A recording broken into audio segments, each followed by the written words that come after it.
What it do?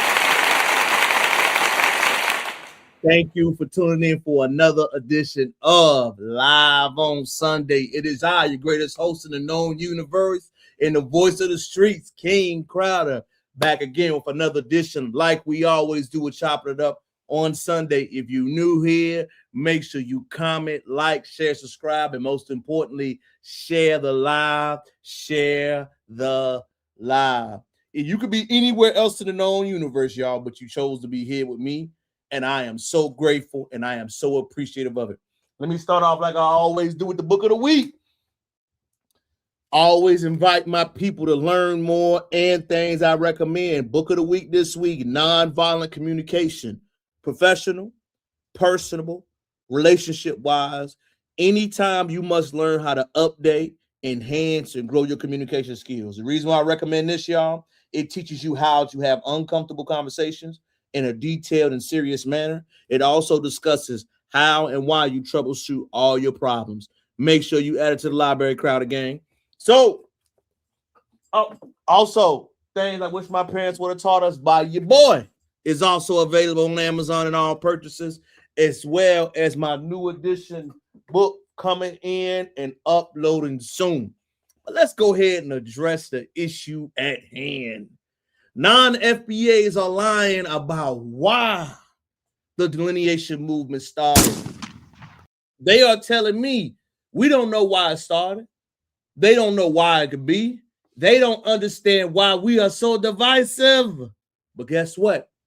FBA, the foundation of this country, has receipts. And let me start with yours right here. My story about most of y'all's may be different, but I'm going to just give y'all mine for the sake of time. King Crowder is from a small town, a freedom town in rural Virginia, right? Was told throughout my whole life, raised around the foundation, been around the foundation. My story is similar to like a lot of you. My first experience with the non-FBA nature was in college. Shout out to HU. In college, my freshman year, I had non-FBA professors, non-FBA teachers, and non-FBA most people's and peer group around me. The first thing I noticed immediately was the delineation was there in 2015, in 2013.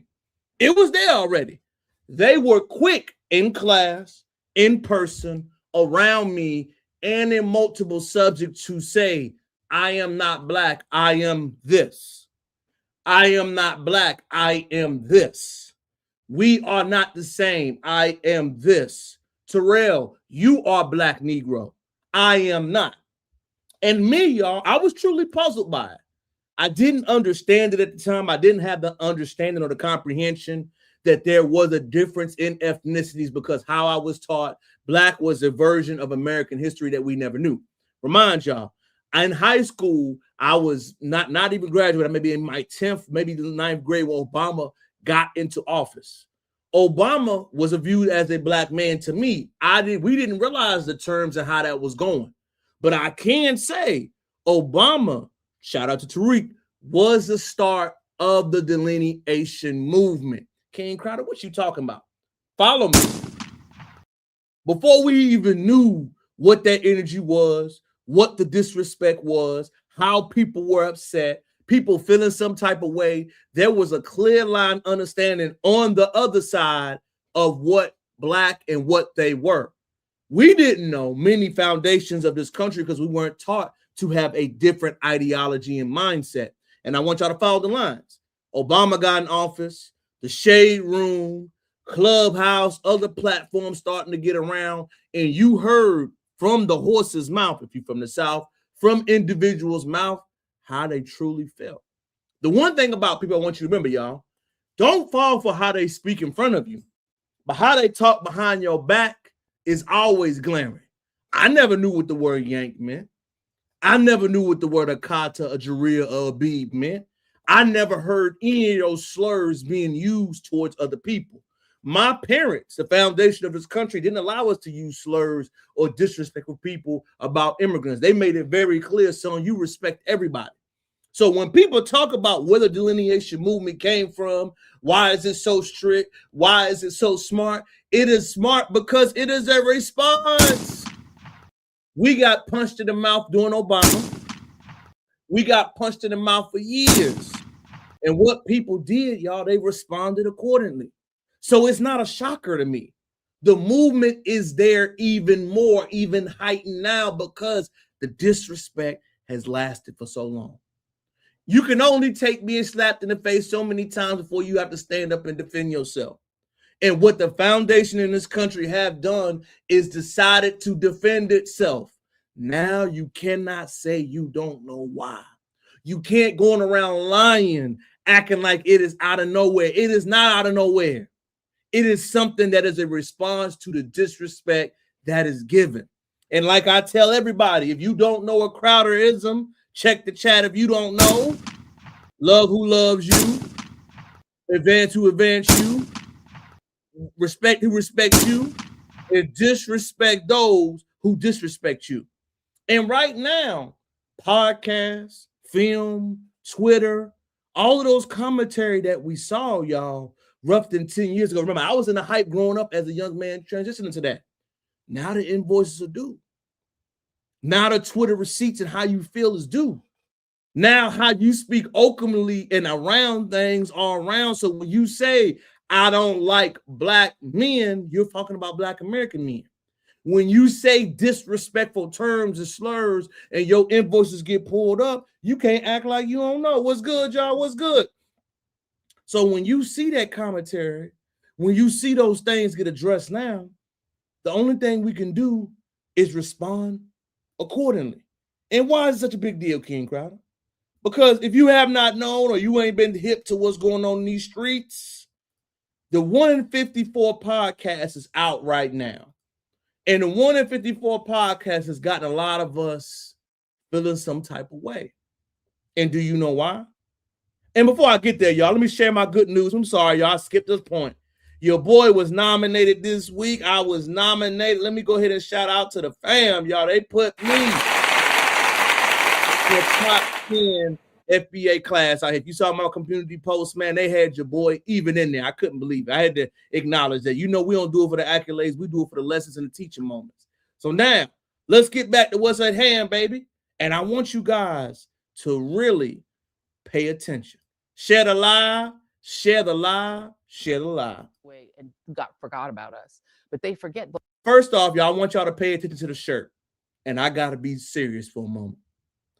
The shirt says, immigrants make America better. That's her opinion.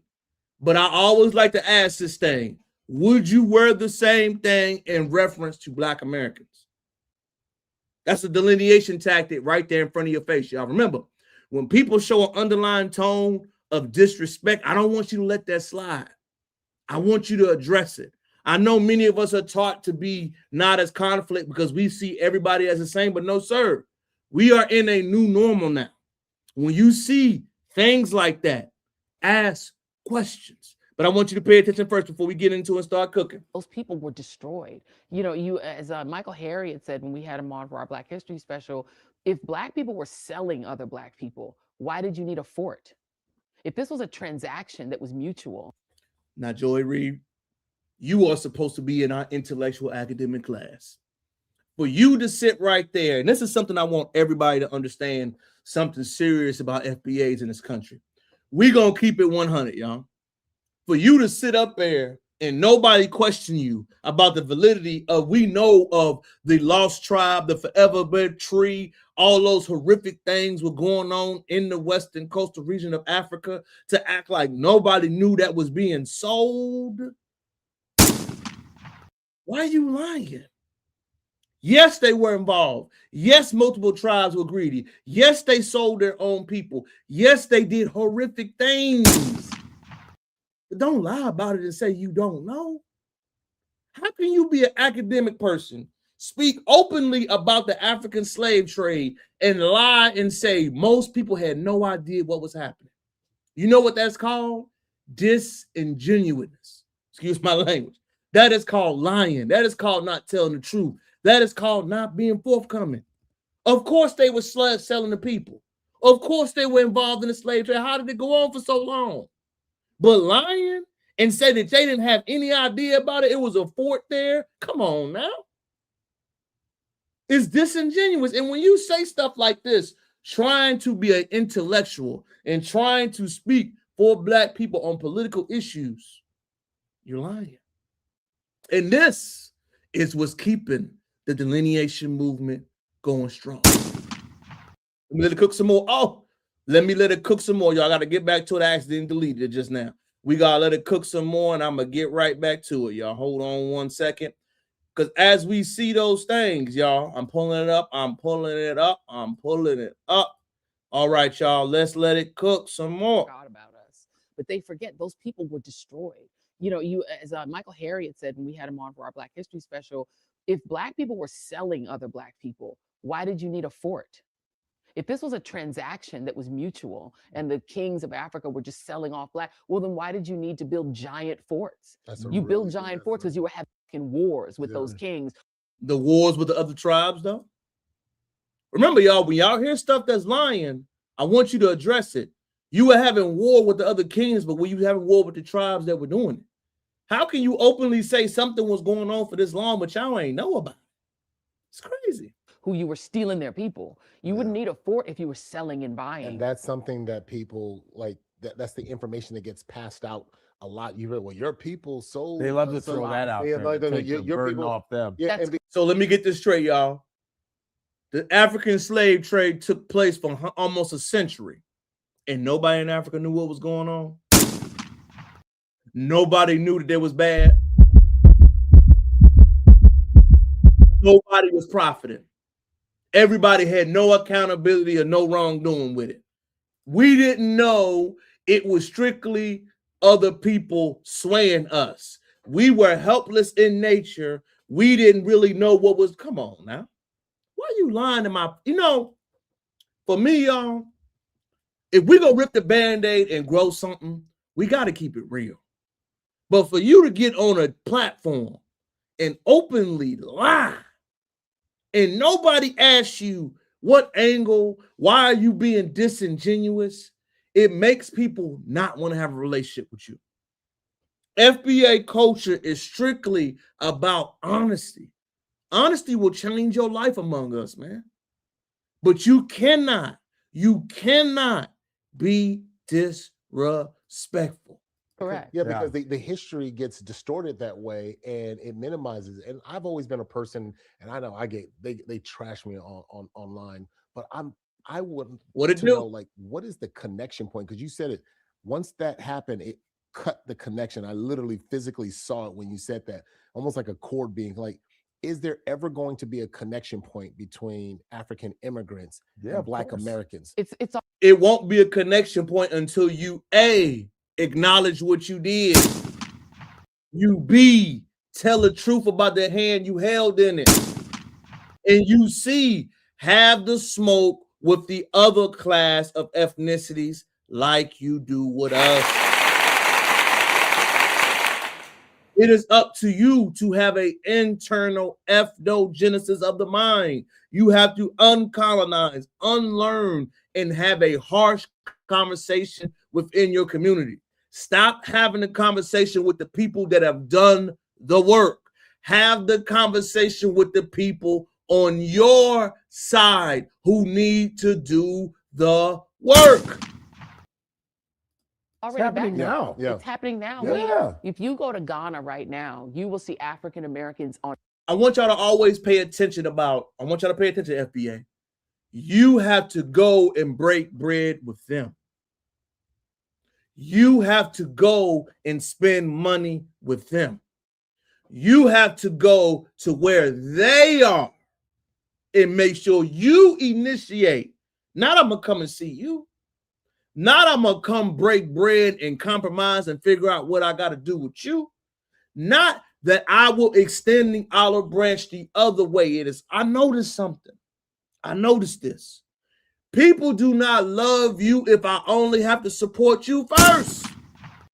Stop telling me that you for me if I'm only for me if I got to break bread with you. You are not for me. You are not. You are only for me if the interest is mutual. Do not tell me in my face that you love, you honor, and you respect me if I have to initiate everything. if I had to initiate the handshake, if I had to initiate the love, if I had to initiate the respect, you a mother flipping liar. No, you are an opportunist who is looking for something to gain, not to build. And we're going to keep it 100 about that. Do not lie. Do not up and tell me that you are for it if I always have to go the other way around. Because you have many in this country. And I challenge all my FBA family this. Pay attention, listen. Tell me when the time you have been to an immigrant's house that felt some type of way. Tell me when they invited you in. Tell me when you broke bread together. Tell me when you shared a meal. That is family. When somebody invites you to their house, that's love. When somebody break bread with you, that's love. When somebody share respect with you, that's love. And I'm not speaking about all, but you know who them people are. I'm not going to put this on the entire class, but it's a lot, y'all. And until we be honest, like I said, I got plenty of non-FBA brothers that I love, man. But it's a lot I don't. As somebody that lives in Houston now and it sees them, the energy is very noticeable. It is. And the only thing we got to be noticeable about is to understand, number one, how they feel. Acknowledge it, respond it, and most importantly, reciprocate it. Every street, they're getting their residency, they're getting their citizenship, they're moving back, they're reinvesting. Africans, we reconnected the umbilical cord ourselves. And that's why you always talk about why people are mad. The 1619 Project was one. Shout out to the FBA queens in here. I see y'all talking, y'all. You right, man. Don 4-3. The whole 1 and 4 thing is an agenda behind it. I agree with you, Tanika. But you know the one thing about it, Miss Tanika Mitchell, y'all too, I appreciate y'all for tapping in with me. It's not about us. We got to know. We know we're on code, but we got our youngins out here, our YNs, our young ladies. They might not understand, and we must teach. Delineate 2 terms. We got to teach. We got to show. We got to talk about it. And most importantly, y'all, we got to make sure we highlight what we see. Because if we don't highlight what we see and what we see, it'll pass. That's the reason why I highlight these points. But y'all right, sisters, y'all are. Of those moments where Black people said, no. We're going to recreate our own history. We're going to tell our own story. And that story does not mean that we come from slavery. We don't come from slavery. You all come from oppressing. You guys come from robbery and theft, and you need to own that. But we are starting to tell our own story and reconnect ourselves to Africa and really invest in Africa and realize there's a huge bounty of human capacity. You notice it's always invest, reconnect, and stand. You notice it's always an extension that must be given. I want y'all to peep that, y'all. Peep the game when somebody makes sure that you have to extend something, that you have to be willing to give, that you must make the initial steps. I always notice that when I hear these conversations. Hey, the Black Americans must make an effort to invest. Give me your money. Must make an effort to do. Make sure you initiate. Must make effort to give. Make sure you do something. FBA family. Hell no. That era, love our parents and grandparents era, that era is over. There is no more free money. There is no more free love. There is no more free respect. You must get it, earn it out the mud like we do. There is no more unconditional love. We only have it with each other because you have made it very clear how you felt. And we see the line. Now we acknowledge it. That's it. Of financial capacity, and that together we're like the most powerful weapon on earth. Yeah, and I feel that energy. I've done 9 countries. I want to go to more countries in Africa. I want to do all 54. Same. I want to be able to go to Madagascar and say I met somebody from Madagascar. But you ever notice too, y'all, that the unification that they speak about hasn't been done already? Remember, how many FBAs have traveled to most of our Black locations in this country? Peep game. Many FBAs, many of us have already been to our black capitals. Drop in the chat where you've been. I can name all of our black cities: Atlanta, Memphis, Jacksonville, Houston, Alabama, Mississippi, New Orleans, Louisiana, Baton Rouge, Shreveport, Los Angeles. Many of our black capitals and black cities we've already been to. We've already made that unification step. We've already made that unification effort. The unity aspect that you are speaking about, don't forget Chicago, Indianapolis, Gary, Indiana. We've already done that. You are telling us to do something that you have not done. Unity starts at home first. Love starts at home first. Then you can extend and get the love the other way. Stop telling me about unity and what we got to do when you ain't did it yet. Do it first. Lead first. And then come back and see us. That's the energy that we own now, y'all. Hey, everyone here by the first name, I'm Junior Confit, FBA Love. Shout out to you, Crystal. I appreciate you too. But I want y'all to remember that, y'all. It's the new energy now. You got to lead first now. You got to show me first. I don't want to hear about what you're trying to do. I don't want to hear about what you thinking about visiting or where you about to go to. Holla at me when it's done. Holla at me, Joy Reid and Akbar, when you go visit your countries. Then you come to us and speak about how you unified, and then we will be willing to listen. That's the new code. That's the new standard. Holla at me when you do the work first. Bring back a wife for your friends. but what I love is like there is this similarity and this connection through all of the countries I've been to in Africa. Like there is this connection that I feel the same being here, growing up in America. And I'm like, I just want to see and minimize or eradicate the confusion that is the distrust or the pointing fingers at each other. Well, you guys are this way, or you look down, or you think you're better. You're an African booty scratcher. Well, how do you think they stole us? Yeah. I mean, their method was to say, hey, tribe number one, sell me. They stole you because they played on the tribalism that is there. They stole you because you already have an inherent difficulty among each other that has not been addressed. You cannot do something to someone if they do not allow it to happen. Y'all have ethnostates, tribalism, and other things that you have not chosen to deal with and have not focused and centered around you guys' problems. So like the title of the license today, non-FBAs are lying about where the delineation movement started. The reason why they're lying because we know it can date back to the history when Trayvon Martin, Tamir Rice, Breonna Taylor, Philando Castile, Eric Garner, and others started when the delineation started on you guys' side. Look at the delineation in mass media. Look at the delineation on how you talk about us. Look at the delineation on how you feel you don't go back to your ethnic countries and doing that work that you need to do socially. When we're talking about these type of things, when you're hearing those issues around, we are not centering you guys' problems anymore. What we are doing is acknowledging where it happened, where it started, and we are focusing on our problems first. Remember, y'all, when they ask about when delineation movement start, I want you to have this in your lexicon.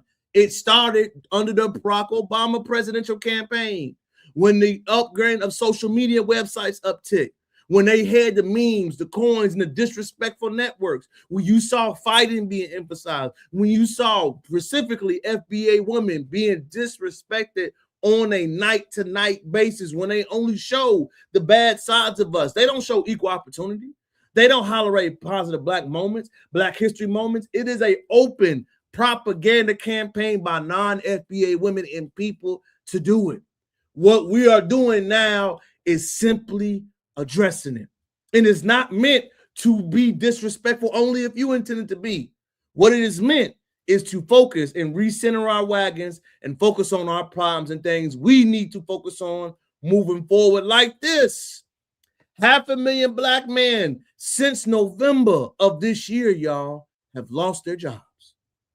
500,000 brothers have lost their jobs in almost 4 months in this country. That is due to the migration influx. That is due to the AI changing systems. That is due to a lot of issues that we have to deal with right now. King Crowder, why are you bringing this up? It's because when we talk about what the FBA delineation movement and focus is on, this is an impactful statement. As somebody that loves our brothers, that invest in our brothers, that talk about our black men, that emphasize what brothers go into, I want to talk about this subject and why it's near and dear. When brothers lose their job and their stability in their livelihood, it affects them mentally, emotionally, and it also affects their families. But I want to emphasize something else that we really got to hit on, FBA family, and this is just for me. We are no longer in a marketplace where we can be by ourselves. Now, if that means community living, if that means having a partner or coupling or whatever that looks like, but right now in this marketplace, we are seeing jobs being systematically erased at scary levels. And these cities don't care. These government officials will not change until we force them to, as we're working on and operating with right now. But right now, we are seeing women losing jobs. We're seeing the brothers lose jobs in almost 4 months of astronomical levels. We're seeing problems that the foundation are truly responding with and dealing with. Now, why am I bringing this up, King Crowder? Because number one, when we talk about delineate, this goes under that.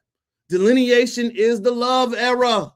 Love thyself is the first rule and step of law. What does love thyself mean, King Crowder? Acknowledging your problems. This problem about black men having a shortage of labor is scary. It is astronomical. It is hurtful. And you may not hear it publicly because I know online, right? Everybody rich.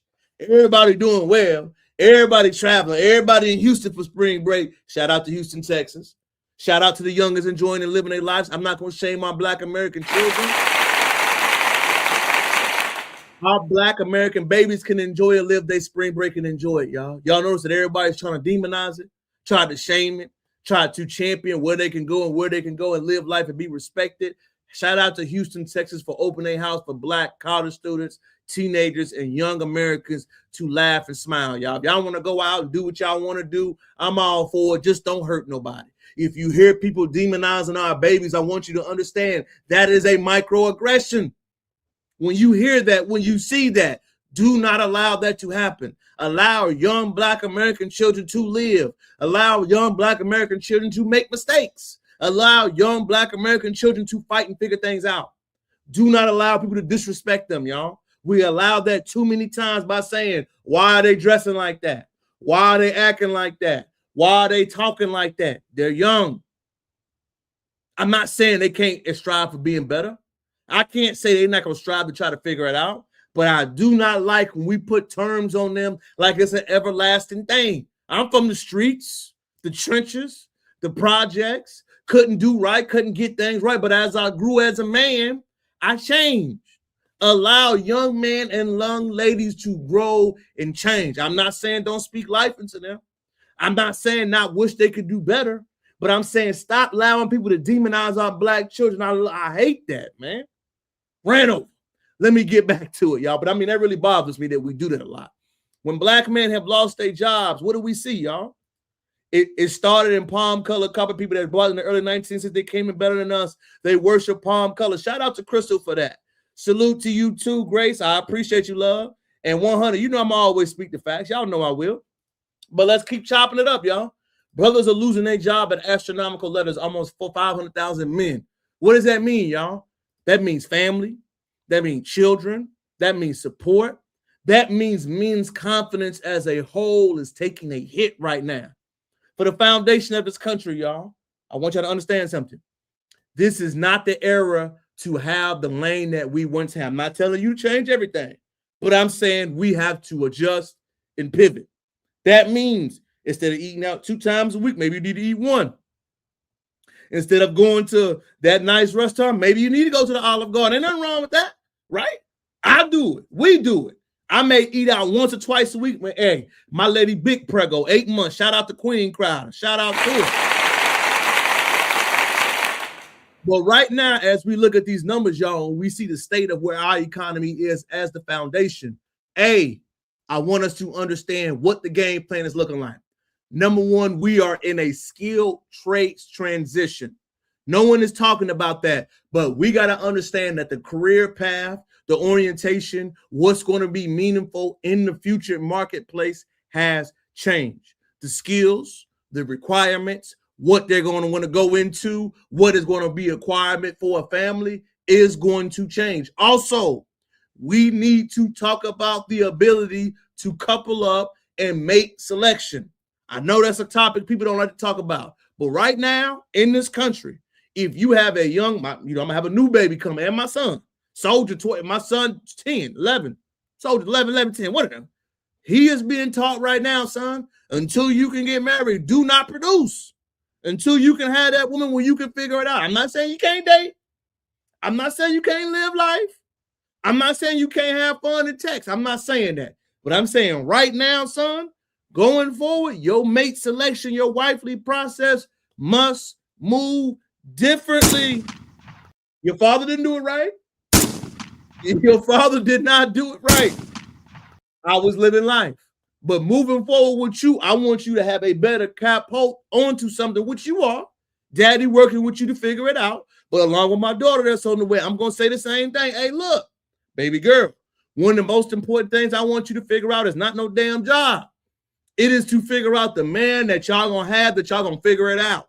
I'm going to get you a house. I'm going to make sure you're stable and established. But I want you to understand the value of having a foundational Black American family first. Because right now, like I said, y'all, 500,000 men without a job. And remember, a job hit different when you by yourself. If you ain't got nobody to lean on, if you ain't got nobody to build with or grow with, it's going to hit different when you got to pay that damn mortgage by yourself. The bills by yourself. I'm not saying, I know the dirty word is about the 50-50, but listen, you need 100 right now. You need 100. I need you 10 toes down. I need you 10 toes with me. Baby, you going to cook breakfast, I'm going to cook dinner.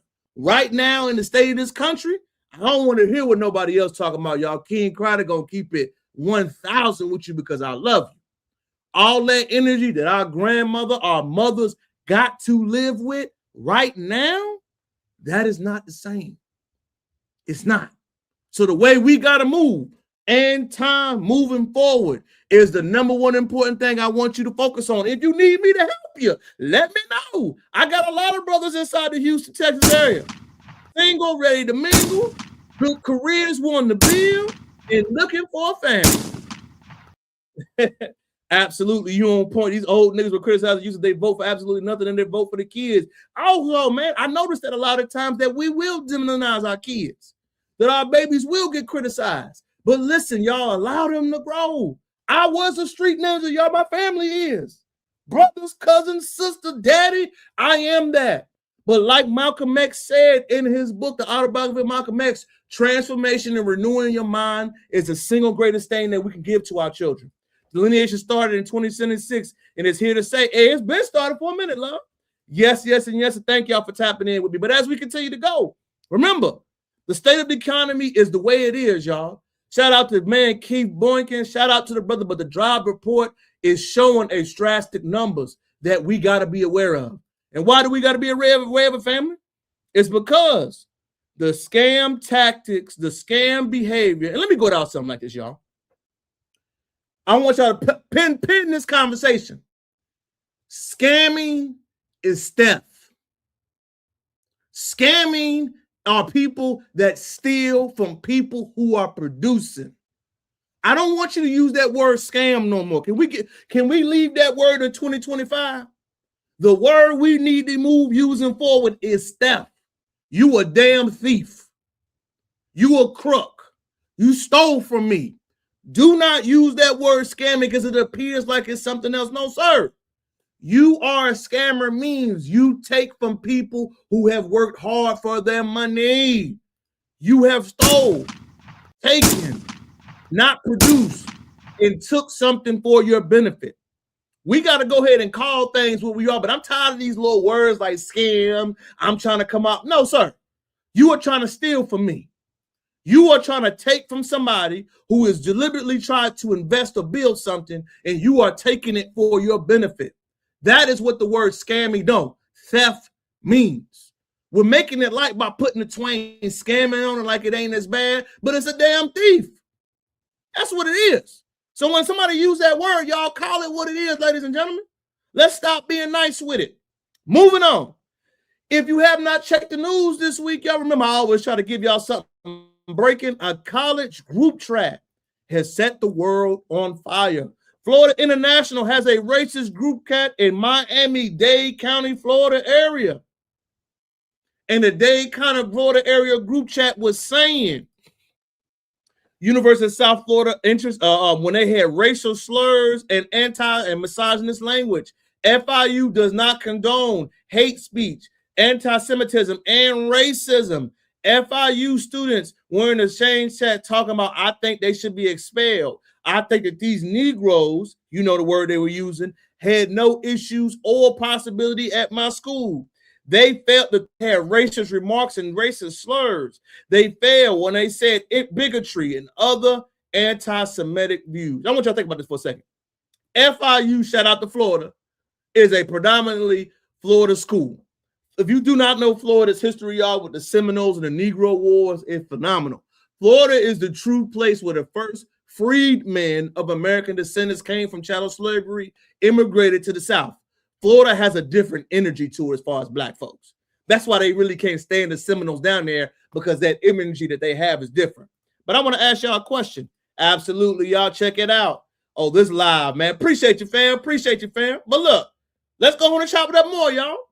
What they are saying is that the group chat was so disrespectful towards black folks that the students spoke out. Remember, y'all, our athletes have more power than they want to give credit to. That is the reason why they always try to hide, de-emphasize, remove, and keep our athletes away from each other. Our athletic program saw this group chat and made a threat, stood on business. They stood 10 toes down, and they said, you better remove them or we gazon. That's the only thing that happened, FBA family. But I want y'all to pay attention to what makes the news and what makes the headways more than not. Remember, this didn't make the news nationally about Florida schools, but the election did. You mean to tell me in Florida right now this happened and ain't nobody speak of it? Ain't nobody say nothing? Ain't nobody feel no type of way? I wonder why. Remember, y'all, like I said last week, people will tell you a lot of things if they disagree with something, if they're quiet on the subject. Do not allow people that do disrespectful things or have a disrespectful nature or disposition not say anything and you let it slide. I don't ever want you to let it slide.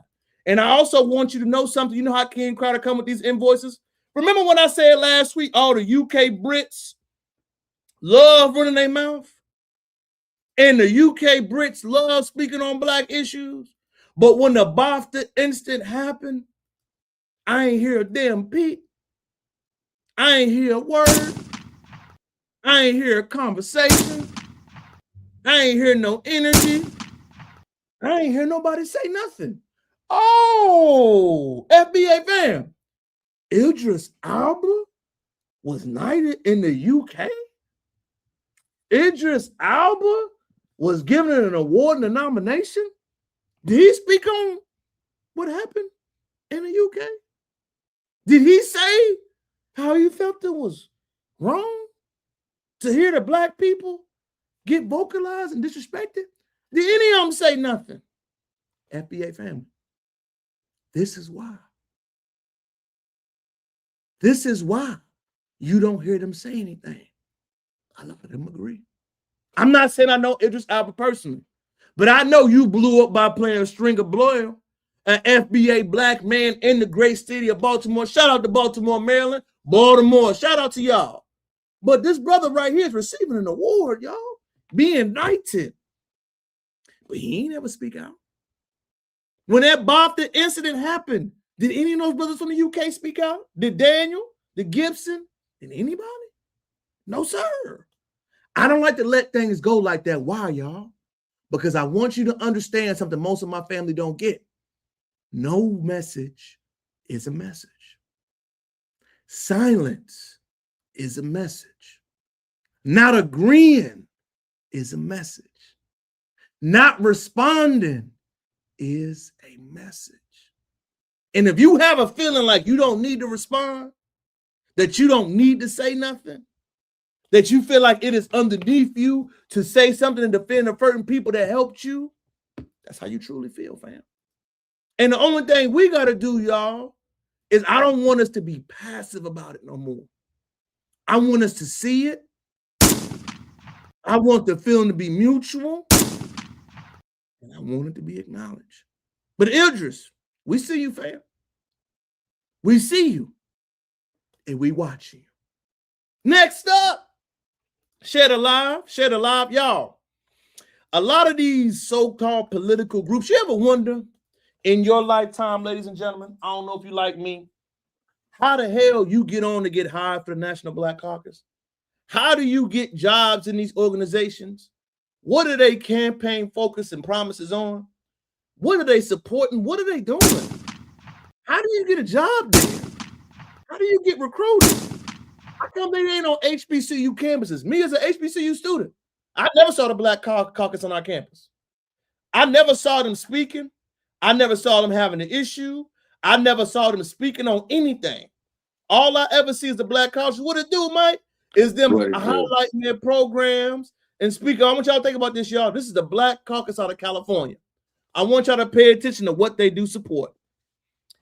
Asian and Pacific Islanders Force, Civil Services, the Alliance for San Diego, Asian Americans and Pacific Islanders Civil Enforcement, Bay Area Region Hospital Initiatives, Black California's Healthcare, Black Women Wellness Action Program, California Power Network, the State Capitol, the Analysis. What do they oppose? Black Lives Matter, Black California Lineage Society, Black California Organization for Reparation, Committee for Regional Justice, the Amendment for Black Media Group, the Full Amendment for Youth Consulting Group, and the Lineage Equity Claims for the Investments of Black Professional People. I want y'all to think about this for a second. This is supposed to be a Black caucus out of the state of California, and they are openly against the action for reparation, Mike. Your take on it. First of all, if we're not openly for the getting of greenbacks, goldbacks, any type of backs that can be fundally put us in a better situation, I'm all for it in any manner. It has to come with great stipulations and great rewards. But if you're not for that, I don't understand what you're for. I do understand that San Diego and that type of area, California, does have a lot of Pacific Islanders and Asians. However, if you are the Black Caucus, your number one mission, your main mission, and your only mission until it is fixed or done in a manner where we don't need anything and now we can focus on someone else, should be the Black Caucus that you represent. Now, I do know other groups need help, but we have to help ourselves in dire times. Do they know over 500,000 Black people are without jobs right now? I agree, Mike. And we said a sister said, Crystal Empress, the Congressional Black Caucus is full of immigrants. I thought our people knew that. No, ma'am. Remember, Miss Empress, we make the mistake in thinking that everybody is a politically astute like we are. It is our job as the political advocacy class, me, you, and Mike, to make sure we convey that. We convert that. Most people are not aware and are not aware of what's going on. As you said, Mike, I agree with you 1,000%. The question I asked for, Mike, as I asked in the chat, how the hell do you get a job there? Mike, you a college graduate. Where did they recruit at? What was they at that you can get a job? And remember that? Where did you see them at, Mike? Me and Mike both HBC. Mike, in your lifetime, I'm going to let you have the floor. You tell me where you saw them at, because I ain't never seen them. Have you, Mike? How do you get a job there, a position, a program, a scholarship? Mike, you tell me. Man, I have no idea, bro. I don't. And I want you to think about that, Mike. If we're both college-educated class students, how the hell did we never get approached, Mike? How come we never saw? We was near D.C., y'all. I want y'all to know that. 757, how far is it from DC, Mike? About 3 hours, 4 hours. So 3 hours of recruitment base. Me and Mike, both active college black male campus participants. How the hell you get on? When you think about it, Mike, we grown now. Think about it, fam. When did we see them on campus, Mike? Doing any damn thing. Facts. Speaking on any damn thing. Having a conversation about anything, Mike. And I tell people this, Mike. We got to remember what happened during our lifetime, Mike, and we don't think about it like that, Mike. We had Trayvon Martin. Facts. Philando Castile. Facts. Freddie Gray. Eric Gardner. Freddie Gray. Breonna Taylor. They ain't got no grassroots support out there, Mike. They wasn't in the college campus beating the drum. And Mike, people got mad at me when I said this earlier, Mike. We got to understand that the Obama era started all of this feelings. I know people don't like to admit that, Mike. We like to bash Trump, but Obama started Trump, y'all. Facts. He was the biggest advocate for it because of how he felt. Idris Elba being silent was loud. I'm telling you all day, y'all. Shout out to the Houston fam. I ain't know he's a Houston Nate. Shout out to it. My dog in the 757. Shout out to y'all, man. We cook it with napalm. The Democrats are responsible for recruiting. They have a scholarship to bring immigrants in to replace it. The scholarship go to immigrants and they in politics. Oh, shout out to her, Mike. I can't disagree with that. And like I said, y'all, both of us are college graduates in the field on the ground root level. I just don't remember, Mike, them ever. Like I said, and I could be wrong, Mike. You tell me what you think, fam, what you saw, how you felt, and overall what you feeling right now. Man, I don't know, bro. I seen a lot of the student leaders and the student recruitment teams, but I didn't see the Black Caucus people at all. So you never personally have had any fortitude or anything like that, Mike? No, man. And next up, y'all, on our live, Mike, as we continue, we cooking with napalm tonight, Mike. I ain't even catching how booming we are right now. Next up, the video, Mike. I know we've been talking about the videos all week, Mike. Hope you ready, y'all. This is gonna get Mike in the gram. I already know. Saw as being civilized. Yes. But being civilized meant just cutting yourself off from indigeneity. And so, you know, which is what you're seeing, like people who are from Europe that go to Israel try to reclaim, right, and steal back. But what Black people have is sort of a natural indigeneity. Like we're just naturally indigenous people. Yeah. The food we eat, the rhythm, the dancing, the music, the gospel. It just comes out. We just took it. Like we take, spiritual songs and music and turn it into gospel. A thing that's a spiritual, physical experience. And that's an indigenous vibe. And so that vibration is common to everyone Black, whether you're in East Africa, West Africa, Caribbean, Brazil. All we need is to try to get over some of the phony false. Mike, where the hell is all this weed from? Mike, Mike, hold on, let me let it cook it before I let Mike go out. Wait a minute. False separation. And Mike, do you see her shirt too? Immigrants make America better. I want you to have that in your lexicon. That Europeans actually used to steal us. Yes, and it was a tactic to steal us. And as long as we fight infighting, they can keep stealing us. Yeah. And so that's how we have to learn. I want the infighting to stop. Like that has to stop. The last thing you want is to turn around and it's the people who look like you. And Mike, all this we talk. We created music. We created sound. Joy Reid made it very clear, Mike, she went Black last year. When did we become a thing? Bro, we can only have a we when you legitimize our fight and the faction and the things that we had to do, that our ancestors had to endure. The abomination, us getting castrated, us getting bucked, us getting sold, us getting beaten. And quite frankly, this was people that came to our land. What you have to understand and realize is this. When the United States was first, indigenous people was Black Americans, right? The Black American Indians. Check this out, right? We were at war. No one knows this, right? We were at war with the French, the Spanish, the Italian. It was like 7 different countries over here trying to divide and conquer and take what was theirs, right? To the people that was already here.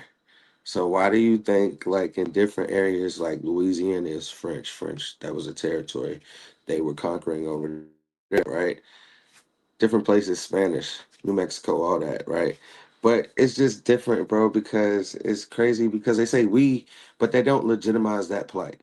that we were to take him from here and labeled us so we wouldn't have labeled all that. Yeah, I agree. Keep cooking, fam. Keep cooking. But I just don't like that they want to be we in the camera and the light and in public, but they don't want to be we in the streets. They don't want to be we when it comes to making a difference. They want to be we with reparations, but how can you have us asking for our reparations when you never went through the civil rights? Well, I think the biggest thing, Mike, is that what bothers me about the whole we conversation, y'all. Why it ain't we when we talking to these white folks? Facts. Why it ain't we, Mike, when we having a conversation about cut the check? Why it ain't we when we saying the laws ain't right? Why it ain't we when we having a conversation internally? Why it ain't we when we talk about who created hip hop? Why is it that the goddamn Jamaica, everybody else said they did, Mike? Where's y'all James Brown? Where's y'all goddamn Michael Jackson? Excuse me, Mike. Chris Brown, Beyonce, any damn body. Why is it always we got to share everything that we created and made big? Why is that? It's always with the good, Mike. It's never with the bad. It's never with the struggle, like Mike said. It's never with the discrimination. It's never with the hardship. It's always goddamn we when it's time to collect something. Cut the check. Like why they want? Why they we want got the check to be cut? Our boy back. Hold on for me. Shout out to you, Pam. Shout out to you, dog. I know you back again. Peace, family. How y'all doing? Good, bro. Talk to me. No, I was really just checking in and saying, I appreciate the positive content. What's up? Peace, brother. And really, one thing I would like to see, and I said it before, but there may be new listeners. I want to see foundational Black Americans, those that are capable, not only buying real estate in the nations that immigrants come to the U.S. from, but I want to see Black Americans getting government jobs and becoming elected officials in the nations that immigrants come to the U.S. from, and creating laws in these foreign nations that benefit Black Americans the same way that immigrants in the U.S. are in the government and have positions in Congress and Senate, and they create legislation to benefit themselves in the U.S. Literally, that's the entirety of what I came up to say. And really, thanks for having me up. And really, keep up the positive work, because our future generations, they will see these live streams and they will know that we advocated and fought for them. We did not just sit complacent as society worked against our future generations. We didn't just forfeit our communities to foreigners. We fought to preserve our communities. Really. Shout out to you, brother. I appreciate that commentary, man. Thank you so much. I'm gonna bring it down, folks. Yes, sir. Peace, family. Peace and love, bro. Peace and love. All right, we got one more, Mike. Hey, Black Space Warrior, what's good? What it do? Hey, what's happening, man? Thanks for having me up.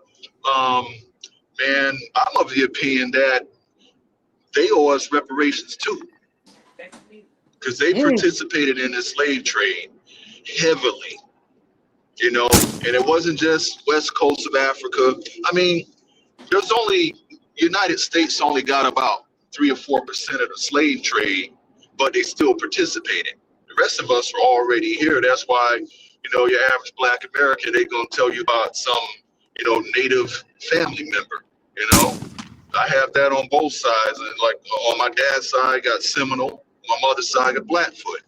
So you're going to have that. But for those that probably got mixed in, with Africans, the few that came over, they, and the truth be told, they owe not only us, they owe the Caribbean, and they owe especially Brazil.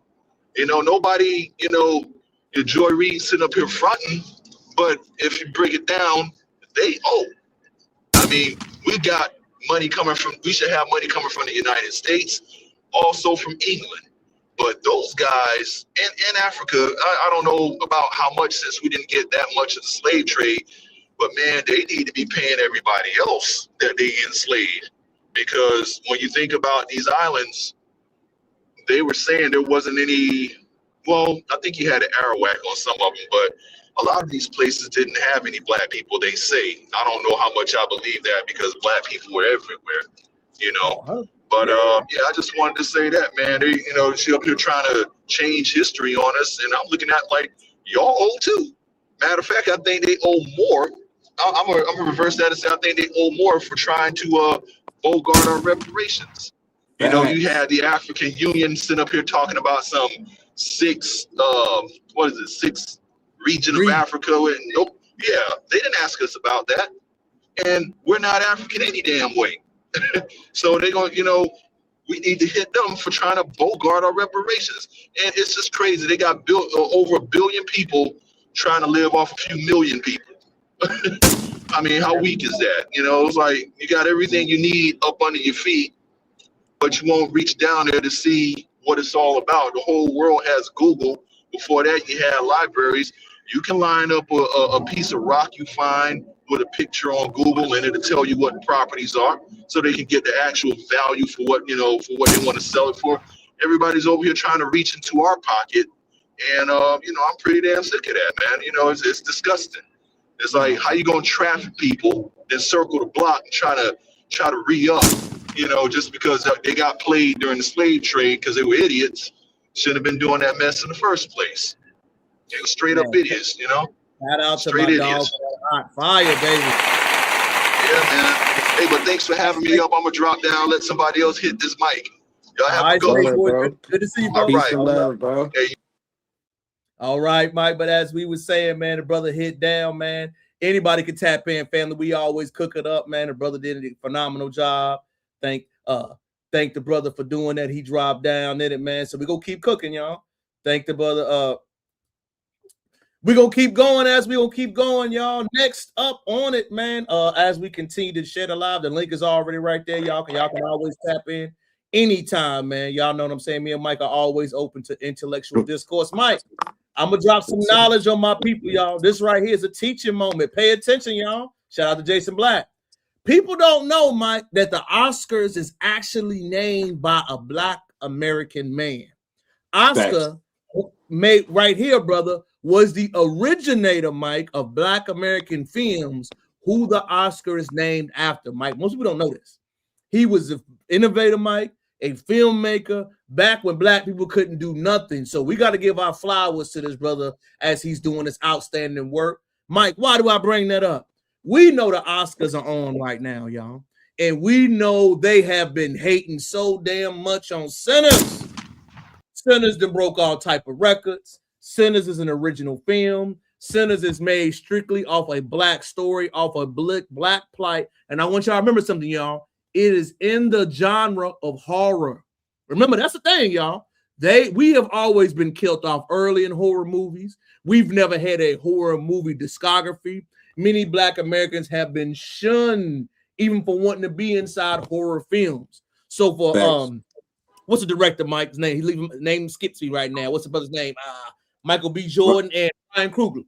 Ryan Coogler, yeah. And Mike, as you been in the Oscars, man, I'm reading some of the comments. I'm sorry, Mike, I ain't even been reading that. Who gives it? What the brother white man said? That's true. The recruitment of anti-Black has been 60 years, Mike.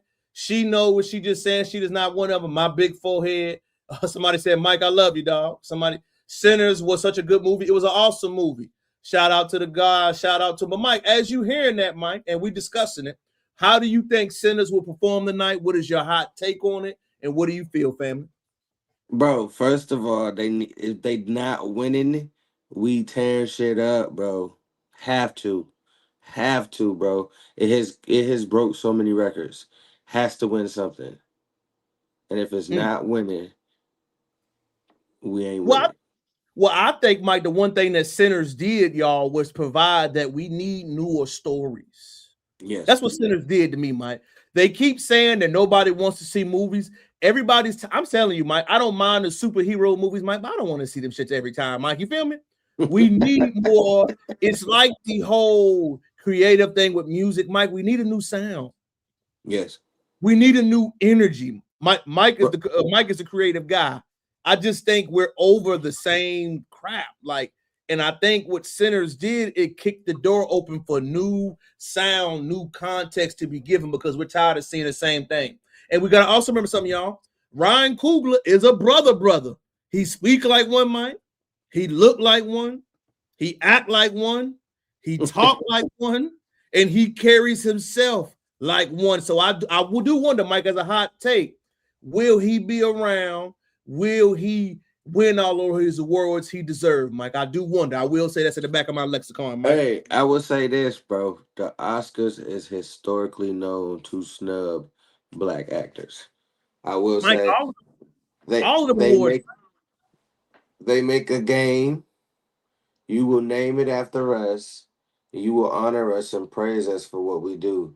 But you will take over the awards and give it away to your kind because you named it after us. That was good enough. You feel me? That was good enough. That was, Mike. You're right. You're right, Mike. You're right. And I believe we got to talk about these things, Mike. And what else I got to talk about, Mike? Mike, you my music head on here, Mike, and my music people. When are we gonna stop giving these white folks a pass, Mike? Yeah. I am tired of this, and I'm gonna let the interview play before we kick it off, y'all. FBA Black Family. John's saying you didn't retreat into a whiter genre. In fact, you arguably went deeper into black music. Deeper into blackness. Yeah. So was that conscious? Was that a little twist on the typical move that white rappers make, which is to retreat back into traditionally white sounds? It certainly made what I already wanted to do even more appealing. Mm-hmm. Absolutely. Because you like pushing that boundary, that line? I think I love black music. I love the sound of black music. Who among us? Yeah, I love the sound of black music. Yeah. And of course, I'm hyper aware of the politics of today, that safer landing spot that a lot of my white contemporaries have found. And of course, it appealed to me to do something that I felt like at a time when there's plenty of people expecting me to take some of the routes y'all are taking. Yep. To take the route that not only might not be expected, but is also the one I genuinely want to take. So all the stars aligned in that way for me, to be honest. I'm not going to pretend like what you're talking about. I was like, I guess you're right. I knew that there were multiple things appealing about this route, but I also came to the decision, I'm proud to say, off of what feels good in my ear. Mm-hmm. I love R&B music. I love the sound of soft, intimate, melodic music. So I want to be understood. I want to. Are white folks trying to colonize R&B now? They couldn't take over hip hop, Mike. Are they trying to target R&B? Nah, bro. I'm gonna say this, bro. I'm gonna say from the way he was talking, bro. I'm gonna give you two plights, right? I'm gonna give you political plight, and then I'm gonna give you stand on the FBA. So check it out, bro. For years and years and years and years, black people, black culture, black everything has been the quantifying it for the music. So I cannot blame the brother to me as a musician, right? Not like black music as an artist. It's beautiful. It has range, direction, depth.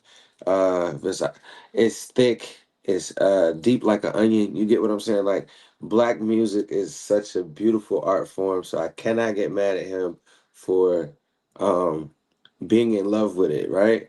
It's sexy. But on the other hand, we continue to let these niggas do good in our lane, nigga. I just want something to be like, it's cool that imitation is the best form of flattery. I say this all the time.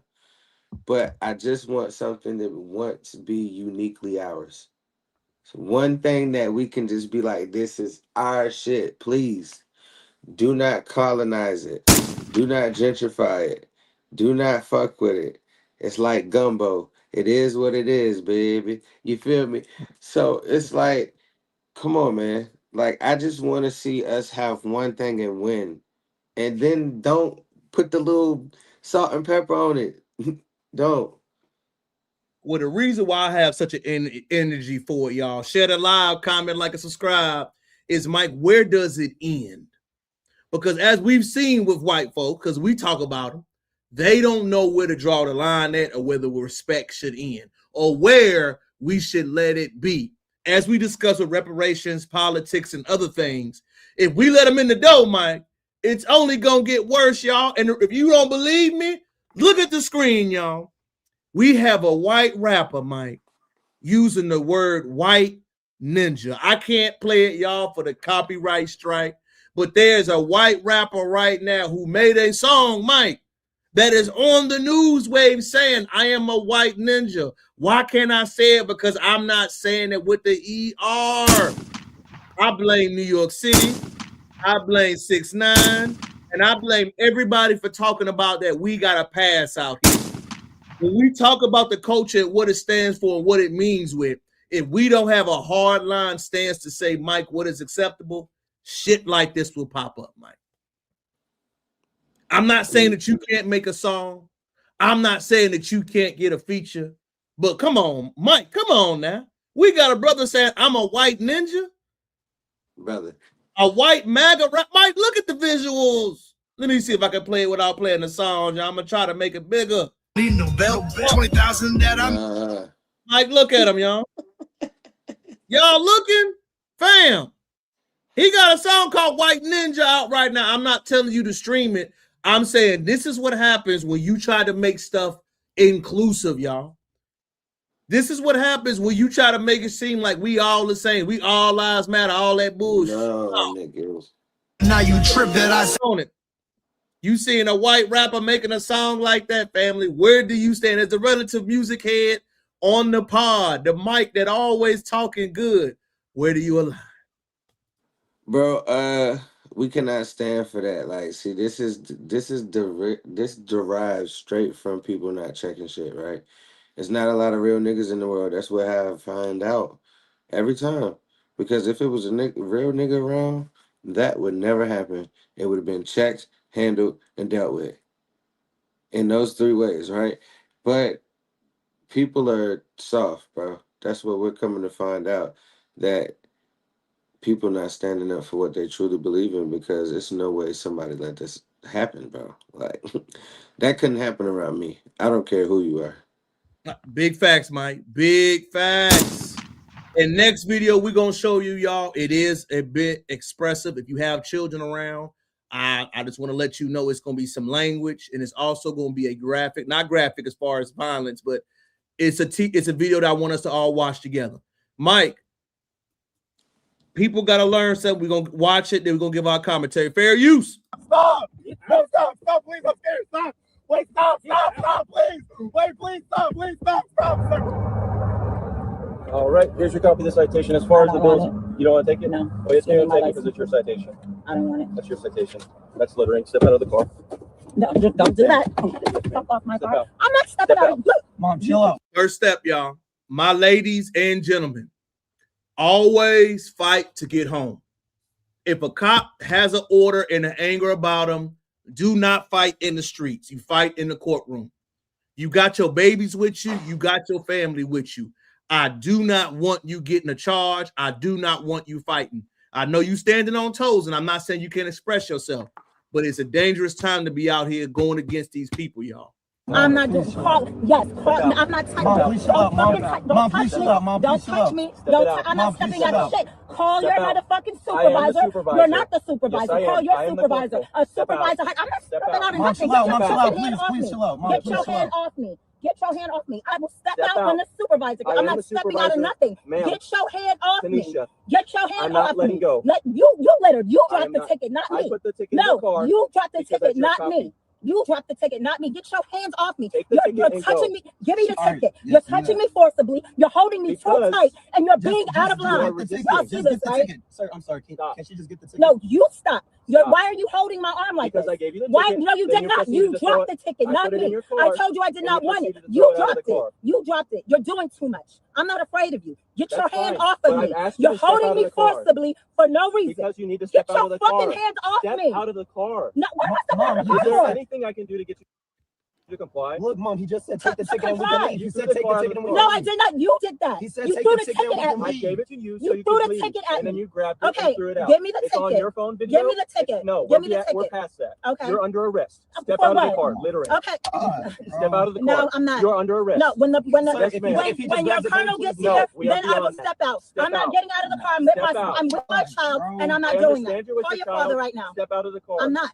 Step I'm out not. of the I'll car. step out when another officer gets here. I'm not Step stepping out. out. I don't trust you. You're holding me too strong, and I don't Because trust you. I don't You trust don't you have not to hold to. me like I'm not going anywhere. Where am I I gonna will go? stop holding I'm you not if gonna you go step out of the anywhere. car. I'm not stepping out of the car. You need to Call step your out of the colonel, and car. I will get out of the car. This is You're resisting holding me. arrest. I'm not resisting arrest. I'm Because not. you're not What am I answering under my arrest order. for? What am I under arrest for? I didn't litter. You You did threw the that. ticket No, out I the did not. window. You did that. You did that. It's all on camera. You're So correct. when your colonel gets here, then I will step out. I have my child with me. I am I'm the not getting corporal. out of the. You have a supervisor, okay? I am the So when your supervisor on duty. supervisor gets here, He then is I not- will I step am out of the the car. highest ranking Call supervisor. someone else I to don't have come anyone here. else. There is someone else. Not right now. Yeah, there is someone We else. need to Let me step call out of the car. 911. Stop. Get your Wait, fucking. wait, please, sir, stop. Stop, wait, stop. Mom, chill out, mom. Please, wait, stop, sir. Please stop. Wait, stop, please stop. Wait, stop, sir. Stop, please. Wait, please, stop. Wait, stop, please, I'm scared, stop. Wait, stop, please. Wait, please, stop, sir. Wait, stop, please. Wait, please. I'm sorry to make us watch that, y'all, but I do believe we have to watch stuff like this, and we have to decode it and make sure that we understand, man. That young man in that car was terrified, man. And the mother in that moment, all parents fight at home, man. It could have been worse. I thought the officer used discretion. We know how these white officers be, Mike. I'll let you take off. I'll give my rest of my commentary, Mike. Oh man. Hey, check this out, bro. We gotta understand that it's a thin line between not following a lawful order. You have to understand your rights, right? You have to understand when you're in the detained situation and when the situation becomes into the arrest situation. She had crossed the threshold of the arrest situation. She was not following lawful orders and had to be arrested, bro. Like, she took it, like, as much as we love our sisters and as much as we love people like fighting for what's right, I feel like at a certain point, bro, she died on the hill. She did. And she made the situation worse for herself because he did ask her a million times, bro, to step out of the car. And at some point, after you not listening so many times, bro, like, he had to do his job. I hate that her child had to see that, but at some point, bro, you gotta really listen to them guys. And I am somebody I'm a brother Malcolm to the day I die. But bro, even one with the, like, you gotta understand when you gotta listen to a lawful command, for sure. Well, I think the one thing that's very glaring to me, Mike, I'm not for you expressing your right. I'm not saying she's wrong for doing that, y'all. But when you have your children there, ladies and gentlemen, this is for all my ladies, all my parents out there. When you have your children with you, you have to move with a level of understanding to watch them. Because what if they gave her discretion because she was a lady, ladies and gentlemen. If she was a brother, it would have been night. There would have been no conversation. The increased hostility would have been there. The increase of vengeance, feeling, and strength would have been much stronger. She got a lot more discretion as she deserved because of that. But what we have to learn moving forward is that we got to learn how to move too closely. As they said, Mike, blame the California, Mike, from us. They like respond to Mike. I agree. No, he wasn't no Mexican, Mike. What they talking about? He's Spanish. But if you take the ticket and went home, it could have ended a lot of things. And you know what was so scary to me personally as a father, Mike as a father, is that you don't know when your life could be over in that moment. You know what I'm saying, Mike? And we don't know how serious it could have been. We don't know if the officer would have escalated it. We don't know how people are having a bad day, y'all. And you have to move accordingly to that. Because the most important thing, Mike, is to make it home. I'm not saying you can't fight on your shield. I'm saying someone has lost a brother recently and family. Sometimes standing on business can cost you. Mm-hmm. And you can't come back from it. So as somebody that took a loss, RIP to Trey, who was a soldier stepper, you don't understand what standing on your shield sometimes could do to you long term. And again, you got that young man in the car. He was traumatized, Mike. Mike, what if he would have jumped out and tried to defend his mom? Smoked him. On site, Mike. On site, Mike. Angry black man threat. Mike, on site. And I believe as a parent, you got to safeguard and watch all those type of things. And when you watch those type of things, Mike, you got to know how it's going to move, how it's going to flare up, how it's going to have an external, internal issue with us for real, for real. You know what I'm saying? So that lasted topic, Mike, it was emotional for me to watch, but I definitely believe it was a teaching moment to us, man, and we got to watch it. In other news, Mike, as the political agenda, one of our favorite creators, shout out to the Oath. I like her take sometime. Mike, she speaks on the changes to birthright citizenship. Let's take a listen. So there's been some changes to birthright citizenship. If you haven't already heard, the conversation got all the way up to the Supreme Court as to basically take a look at what birthright citizenship is actually supposed to mean based off of the 14th Amendment. And what they ruled was that the 14th Amendment was really for the freed slaves. It wasn't for any and everybody to be able to come over here, whether legally or illegally, just to birth a child and make that child into a citizen. So now, instead of your child automatically being a citizen, if you came here illegally, if you didn't have any citizenship, but you decide to come over here, have your baby, and think that they're going to be a citizen, that ain't happening no more.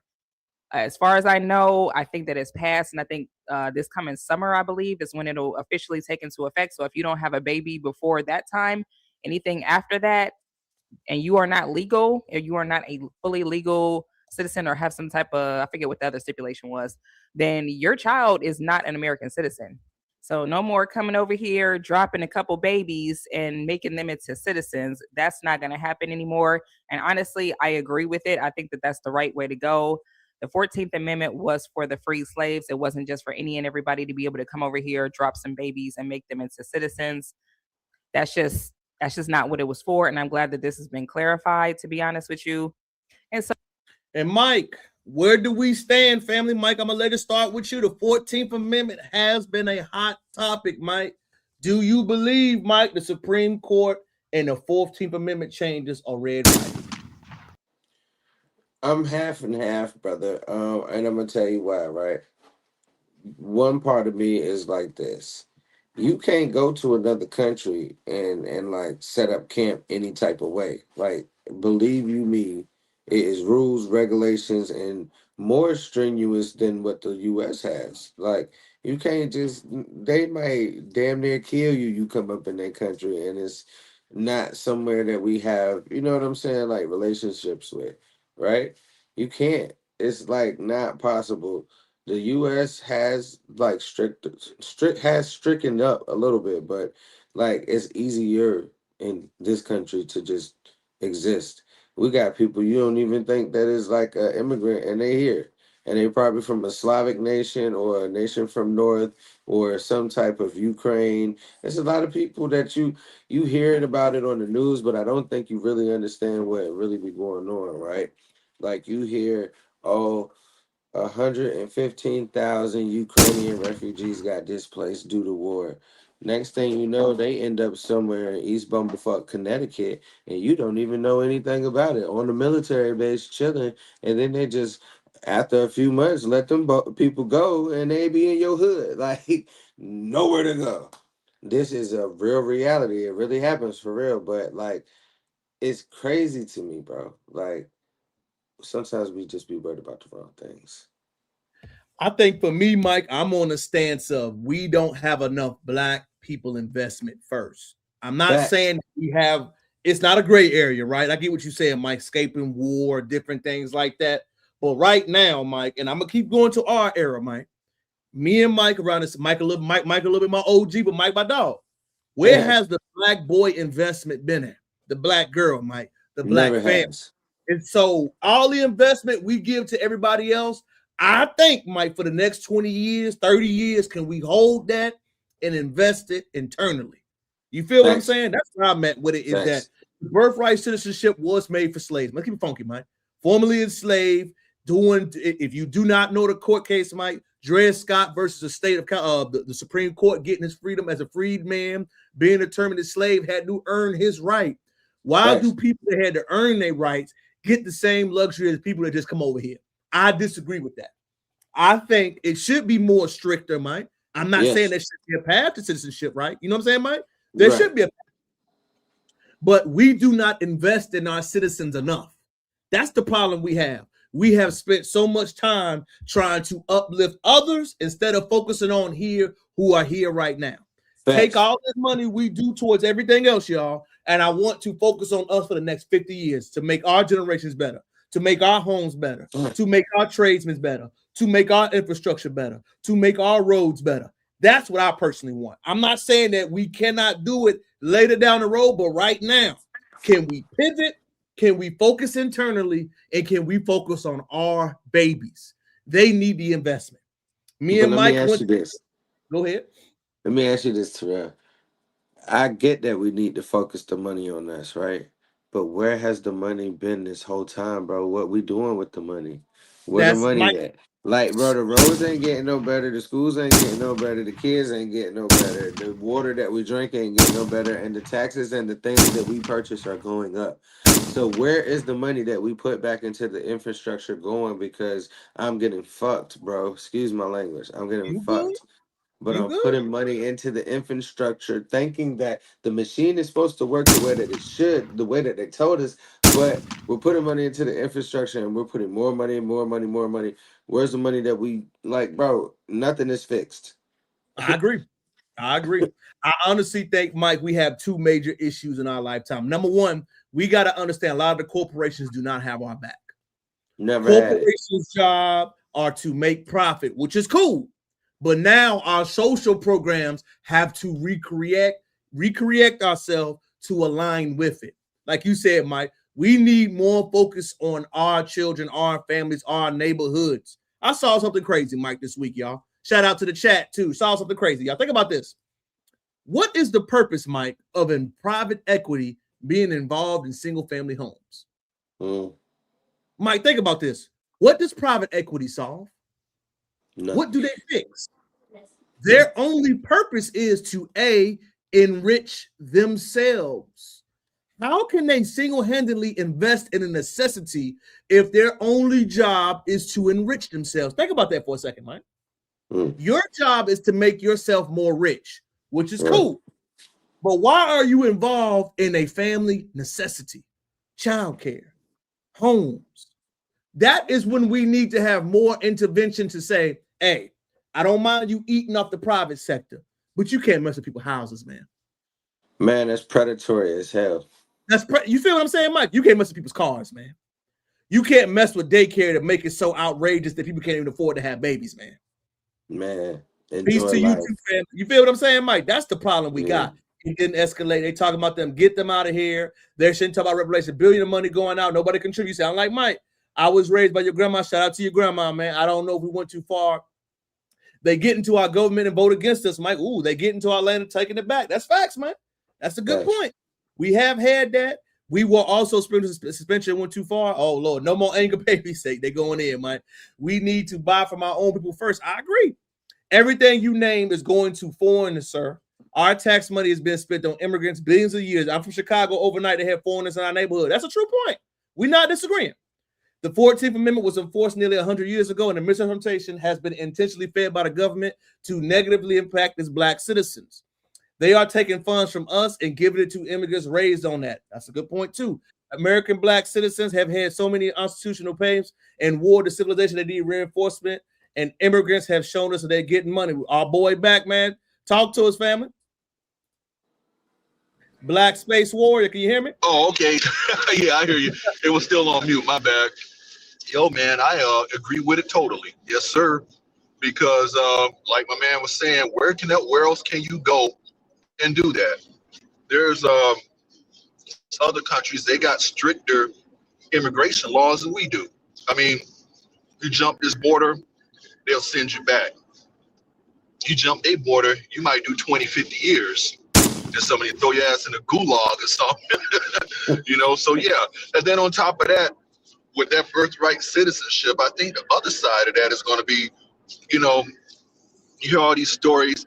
Oh, my dad came here with $1.50, and now we got all this, knowing damn well they got assistance from the government. Knowing damn well. Bro, I think what's going to happen is that they get it immediately. Immediately. I think that's going to go to us now. It might not be full reparations, but it'll be a good start. You know, I think that's what's going to happen. They already passed the bill, came March 1st, that green card holders can't get SBA loans anymore. I don't know if y'all knew about that or not. Yeah, did y'all hear about that? Yes, I did hear about that. I did. Yeah. So things are going in the way they need to go, man. I don't know why it's still a lot of black people that's anti-Trump, but man, Trump, he ain't bothering us. Matter of fact, I'd say he's moving it forward a bit, you know, because if we would have taken that to the Democrats, just imagine if Kamala would have won, we would already be on the road to extinction right now. The way this joint was getting flooded and the way they were cutting, like, I lost an apartment back then when Biden was in office. And, you know, they had all this help going on. I couldn't get any of that money. But I know who did, because I kept seeing them move into the complex that I ended up having to move out of. Wow. So I'm 100% on board with it. And I'm going to just say, I know people going to disagree with it, but go Trump. Yes, sir. He had got my vote, and I'm happy with my vote because, like I said, he ain't bothering us. You know, they coming to get y'all next. Y'all go ahead. The one thing I tell people, brother, is that I'm for the intellectual discourse. You're supposed to have your own opinion. I don't want us to ever be a monolith. If that's my brother, he say rock with it, just tell me why. You feel what I'm saying? That's cool. We can have a difference of opinions as long as we talk, love it, as long as we understand black first. That's all I care about. Yeah, we black first. Black first all day. But yeah, black first, man. We benefiting. We're moving forward a bit. We don't have the goal in our hands just yet. But if that goes down the way I think it's gonna go down, like all those benefits and stuff that they get as soon as they put foot on this land, and if it start coming back to us, can you imagine what we gonna be doing with that? I know what I'm gonna do, because I'm trying to go into crypto mining right now. So hell yeah. Check this out. Hell yeah. Go ahead, Mike. Yeah, check this out. This is what we really need to be doing. We really need to be paying attention to the banking institutions, and paying attention to the countries that's trying to push out the dollar, right? We're about to witness something that we never witnessed before, which is going to be a financial collapse, right? A full financial collapse. So start buying silver, start buying gold backs, right? What a gold back is the thin sheet of gold, right? But ounces cost $4,000. You can get to $4,000 if you buy gold backs because they're thinner in weight. Lesson, Jim, do that. Okay, check this out, right? We're about to witness something real crazy. So please, it's a company that makes a straw that will allow you to have 18,000 bottles of water out of the dirtiest water that you can think of. I need to figure it out. We can put this on the video later, but it's something that you need to provide yourself with. It's the basic of all basic materials that we need to survive. I'm not on no crazy bullshit. Please listen. We all need this, right? If we just get this one thing, I don't care if you don't have a bug out bag. I don't care if you have to figure it out. But water is essential to the soul. We can go without eating for a very much longer time than we can drink. So get that straw. But check this out. Let's keep the show going. Sorry, I went off on a tangent. All right, brother. Good to see you, Space. Can I comment on that? Oh, go ahead. Go ahead, brother. Go ahead. We ain't gonna let you stop. Oh, because I don't want to cut nobody off, you know. But What's yeah, up? man, stock up on your crypto too. Get you that XRP and that Stellar and that hash graph, yes, sir. Because those are going to be woven into the economy. What you're seeing right now with these fluctuations of Bitcoin prices is that, you know, these institutions that were first against cryptocurrency are trying to hog it all now. I saw an article that BlackRock owns 60% of Bitcoin right now. Yeah, so what you're seeing in these price dips is that they force the market down by doing these huge sell-offs, and they buy it all back before you can. You know, so you know if you know, I'm a sci-fi head, always have been, and one thing about science fiction, it don't stay fiction. You know, think about like how you watch the movie, like what was that, Eraser with Vanessa Williams, Railgun. We got those now. Particle beams. Ben had those. X-ray. They were knocking out planes with X-rays back in World War II. Next thing you're gonna see come out is powered armor and mechs. That's what's coming next. So fiction, and the reason I'm making this correlation is because when you watch a movie, you always have this scene was like hey, you bastard, owe me 50 credits. Oh, my bad. Bleep. Hit the button and they pay the guy. Like on the old school Battlestar Galactica, it was called Qubits. There's actually a crypto called Qubit right now. And there's actually a crypto called credits. So it don't stay fiction for long. Don't stay fiction for long. Yeah, right. So learn how to mine crypto. Also, a lot of crypto. I don't know about a lot of crypto wallets, but I know for sure Uphold and Coinbase, you can buy precious metals with that. And you can buy it in increments. You don't have to buy the whole bar. You can buy it in increments. And it'll be a thing like even if you don't have the physical gold, you can do a transaction off your gold that you bought. Say like you bought like $1,000 worth of gold and you going somewhere to buy groceries. You know, scan your QR code and you can select what your payment is, and that payment could also be in precious metals. Be gold, platinum, silver, palladium, copper, all that shit. So y'all stay tuned on that future shit. Stay tuned, man. Y'all pay attention to this stuff. Thank you, Space man. We love you, man. Appreciate you. Be1, all right? Yeah. Thanks, man. Thanks. I'm gonna just driving home, so. All right, now. See you later. All right, our brother, man. Good game. Good game, Mike. Next up, y'all. We're going to keep it going. We're going to keep it moving. If anybody wants to chop it up, man, thanks to the family for chopping it in, man. We're going to go ahead, bring our brother down. I got another video for us, y'all. This one, Mike, is a different take, y'all. This has been a crazy take. You know, people won't leave this damn Kendrick and Drake beef alone. The Democrats have been shunning us. Finger in our face. Yes, we have been paying for electrical beer. They're paying us. They only did cheap labor. We only created buffer class. We just got to go ahead and listen, y'all. You are entitled to your opinion. Mike, a PR firm working in hip hop beef? It's time for us to go down a rabbit hole. Charlemagne the God was right and predicted this months ago. Take a listen. Well, there's a PR firm that reps two people in particular, and it's interesting to watch these two people put things out there in the ecosystem to control the narratives about things. Oh, Blake. Oh, there you go. Okay. Blake Lively. Oh, you on it now. Oh, wow. Yeah. You on it now. Yeah. Right. This is a spreadsheet. What's that number? 2,026,000. That's all the sites they feed stories to. By the way, this is only one spreadsheet. Look at this one. Yeah. I would love it. And by the way, look, and it's not just the sites. Look, hold on, look what's on. Look at the stuff that's on here. Look at all of the websites, all of the fan pages, all of the blog sites. I'm not gonna jump out the window and accuse y'all of anything. I'm just gonna simply say we know who's getting paid to push things. I remember when that came out, I made a video about it, right? And yesterday, Mike, your thoughts on hearing that there's actually PR involved in hip hop beefs now? You know, the one thing I want to say that was brought to my attention, y'all, shout out to the family, share it live. Remember how hard academics was going at Kendrick? Remember all of those hip hop sites that were trying to say Drake was winning the war? I want to know, y'all, family, do you believe it was organic or payola? Mike, take off. Man, I think it's payola, but I think what y'all have to realize, right? What we are in is it's a circus, bro. It's entertainment. So the things that are happening is scripted, is things that they've already decided will happen for us. And we gotta understand that. It's like, look over here while they do some crazy shit over there, right? But like to get a PR company, come on, man. Hip hop is organic. Me as a music head, bro, the artistry, the creativeness, the pizzazz to spar with words is all we need.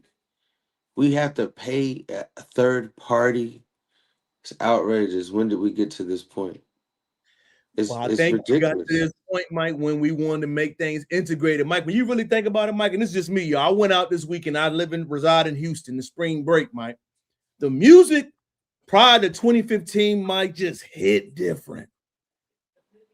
None of that money roll, cars and clothes. That's how my nigga. Mike, when you heard those songs, you felt it. Mike, no shade to the new artists. When have you heard a song recently, Mike, is my music hip hop head, and you felt it, Mike? Man. Truly. I'm gonna be real, bro. It's been a while. Like the youngins, young boy makes the music that you feel, but when you hear, you know what I'm saying? I'm gonna give him credit, but I think a lot of it's so much just shoot like you said, and Mike does behind the scenes, y'all. Y'all don't know Mike. Mike, a real life engineer out here, so Mike is on the ground floor. So when did you see that change happen, dog? Bro, it's hard to tell. I remember when I was working in the studio, it started happening like sporadically. And then, because it's like, I think it happened when people start rapping off beat. And you remember it'd be a little bit of people known for rapping off beat, but then everybody start rapping off beat. And I think you have to include the Migos changed the era when they did the triplet rap, which then now we have this rap where people just don't give a fuck about syntax of the music at all. It's frightening, bro. I think that's what it happened. If we have to pivot, like put a pinpoint in a like a origin, right there for sure. And Migos is a phenomenal point, Mike. They did do, but I feel like theirs was still, they had the aura though, Mike. Because let me say it, Migos had a story still, Mike. You know what I'm saying? Right. Like they right after that, what do we have? Nothing. Oh yeah. There's been a few. There has been the young boys. There have been the little babies, but the masses, no.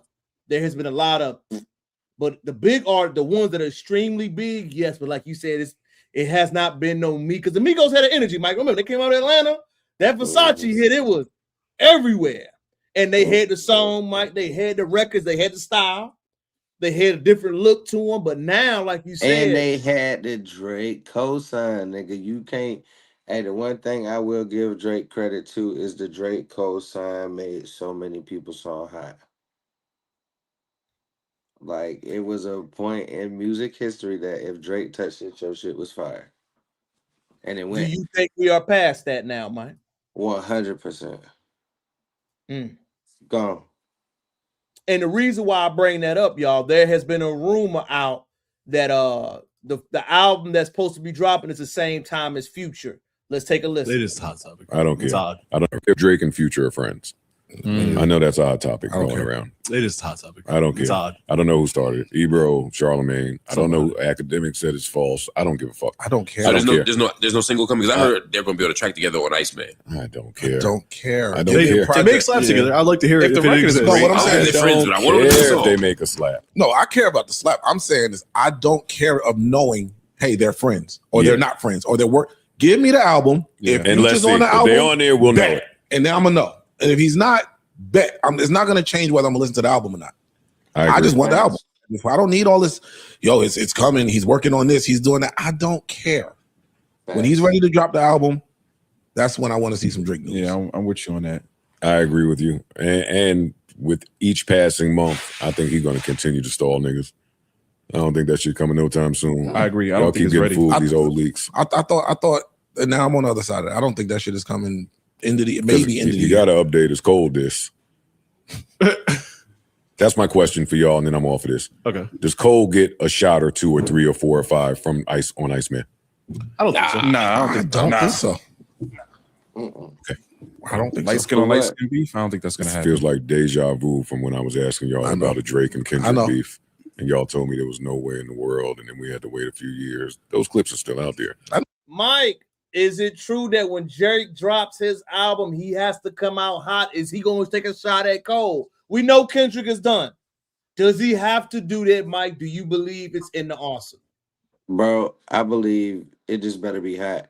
Don't take a shot at nobody. Just do your own thing. That's the best advice anybody could give Drake. Like, bro, Cause it only think about it, niggas. It's just now getting like it's still there. It's in the distance, right? It didn't the fucking clowning his ass every day, then fade it down to we play the song every now and then. It's fading out now. The wave is dying. But boy, don't remind us. You feel me? Hey, you better come hard, bro. I wouldn't diss Cole at all because that shit gonna be whack. Like, come on, all that. It's gonna be okay, but you ain't say nothing to Kendrick. Now you swinging on Cole. What Cole? You feel me? It'd be like, but you ain't say nothing. You ain't. Kendrick still riding the fucking wave, riding the wave hard off your downfall. Well, I gotta ask you a question, Mike. It wouldn't be a up? Drake down if he don't do the little diss emotional. That's what Drake known for. He We had like to. I mean, but bro, I don't want to see that, bro. We over it. Cause to me, real people that love real music, it's gonna be like, bro, that shit whack. Give it up. So he can't ain't no step back. He can't do any side disses, no sneak disses, Mike. Nah, you gotta come with like no skips, fire album. Does he still have that in him? Like, is the hunger still there? Bro, it better be, because how you gonna keep, unless you invest it up, bro, you gotta think about the times that we about to go into, right? Your financial structure needs to be heavy and sound because, bro, like, you can't rap forever. I mean, you can be a Pharrell or a Will Smith, but they have other ventures. They have branded off into different things, and they have very diverse money, right? But rapping, I don't think Drake. You just go back to being Jimmy. Go back to being Jimmy, bro. That'd be cool. We already know you can act, and that would be the closest path for development. I think he's too old, Mike, and this is a hot take, y'all. I think Drake is too much older now. The younger generation, remember, the generation outside is no longer millennials, y'all. Let me update your file. It's officially Gen Zs and Gen Alphas. I was called several times this weekend. I thought it was disrespectful and respectful at the same time. I was called several times this weekend, family. But the one thing I learned is that they don't view Drake like we view Drake, Mike. Drake is old to them. It's YP, it's Rod Wave, it's Kodak, it's, they artists, it's Don Toliver, it's the other guy they was playing, it's, who else? What's the Playboy Cardi?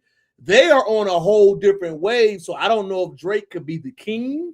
And I hate to say it, Mike, he doesn't have that classic of a Ye. Kanye can keep coming back out because his music is nostalgia and it's still hit. Drake has the trendy songs, but can he come back out? Will that album hit as much? I don't know, Mike. Can he do it? Is it in him? I don't know, bro. You took such a big hit. So they said, what is it? Like, heavy is the head that wears the crown. He had the crown for a very long time. And the only thing that can happen is the demise. Like, you can't. It's like the dopest drug dealer in the land, right? Either you go into jail, or you're dying. You can't. It's no way you can go out on top. It's just you have to diversify the brand. That's the name of the game, bro. I agree, Mike. And I got a video, y'all. It's gonna be hard to watch, but it is a video, Michael. When people talk about America, Mike, and you see where the hell they come from, I'm sorry, y'all. This is gonna be a disrespectful video, but we're gonna show it because that's how we're gonna start from the beginning, Mike. No sound, y'all, but this is a lot of the countries that people come from when they disrespect American citizens, Mike.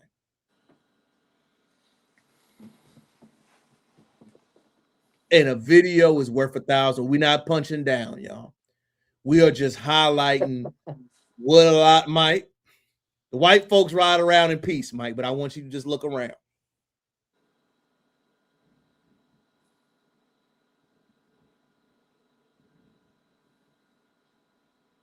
Beautiful people, by the way.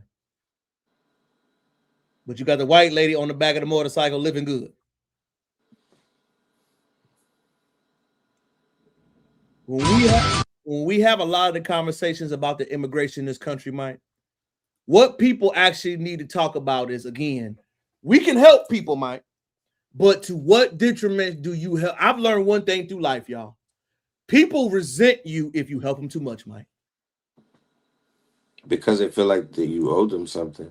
Mike, no matter how good your heart is, no matter how much your intentions are. They have the idea that you owe them something. They owe you something if you reached out and helped them. And you could be coming from the graciousness of your heart. So is it true that you could really help somebody out long term, Mike? Or do you actually have to have an end date to it?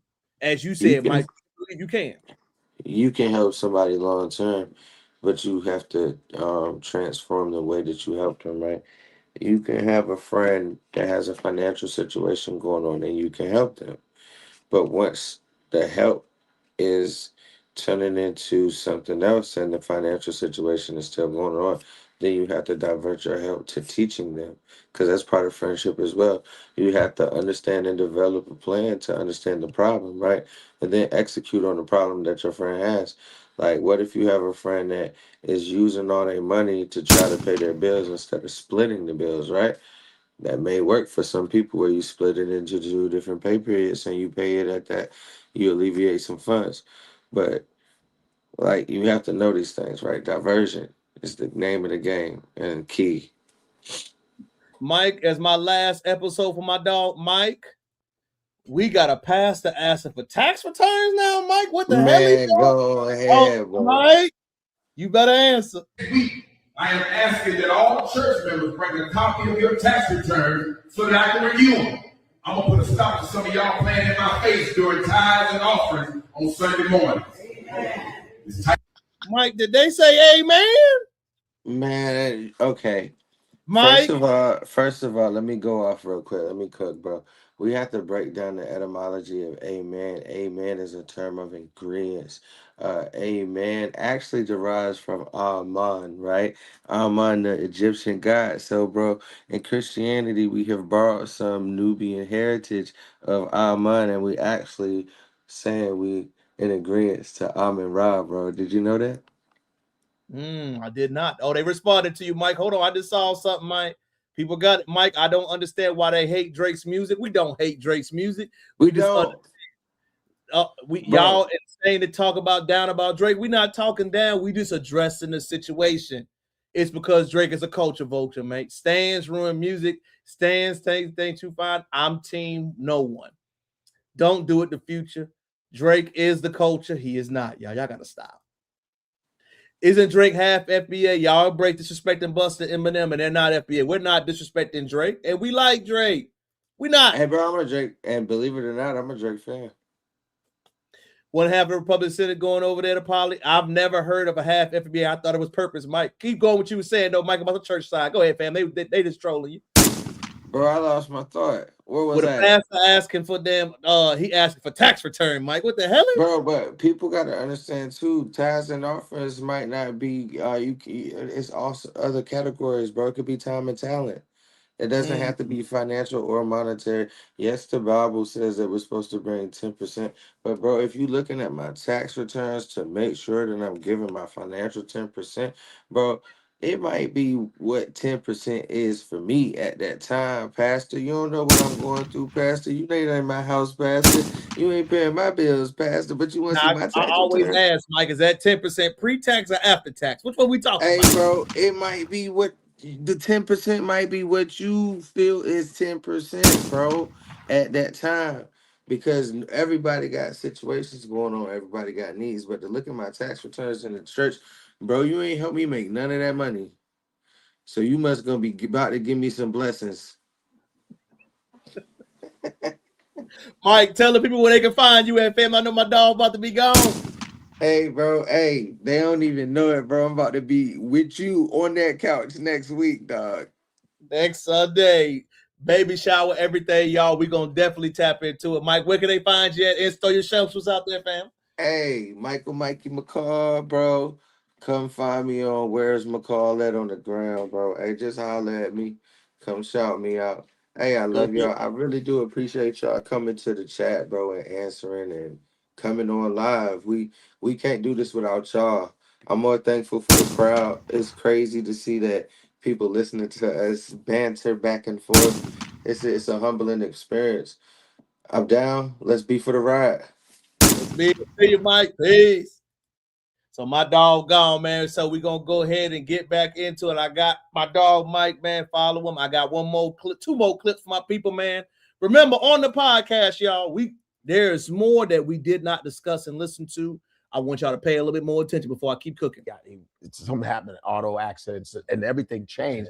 My father had to change his career, his vocation. What they say in the chat, FBA is a lineage. How can it be a culture vulture when he is his lineage? You got to understand, Drake is half FBA, but Drake does not represent the culture, because the one thing hip hop is, Crystal, the future empress. Remember, you have to speak on conscience-based issue. That's what Pusha T and everybody else had an issue with Drake that was concerning. The fact that he had to ask to help them in the first place is jealous and envy. I didn't say they were disrespectful to Drake. I find it funny they're not a Drake fan. I don't dislike Drake. I understand why the notion and why people question him. FBA, stand up. Shout out to you. Tithes is 10% of your time in your community, not giving money to a church that does not need to get God. You on fire today, Crystal Empress. I love what you're saying. I listened to Pitch Black today. Church are supposed to help and serve the community, not each other and the other way around. That's offended fact. That is offended fact. Let's get it back in it. And he ended up in Nebraska. That's how I was born there. Sister born in Nigeria, and then but it's a survival. It's a survival, and it's an education thing. Usually an academic thing. I think so, because my parents met in Iowa. My sister was born in Iowa. My sister's the oldest, so it's like Black Americans don't go to Iowa. What we doing in the Midwest? So it's, these Africans like sort of independently going to these places. I just think that the governments down there, after they got liberated from their European oppressors, they just said, go and get an education. We're going to just throw a dot at the United States. Iowa, that's a short, safe, it's easy, it's cheap. Go over there. It sounds Africa. It sounds like Iowa. Go there. Get your education. Yeah. But I want y'all to pay attention to something, y'all. Black Americans understand what a sundown town is. Many people that do not come from our lineage or understand American history honestly do not know. They don't have an idea about the American slave trade. They don't understand about sundown towns. They don't understand about the curiosity, how that stuff affected us until this day. They don't understand the transparency laws. They don't understand how troubling, how much the issues could be. They don't even understand our legacy about it.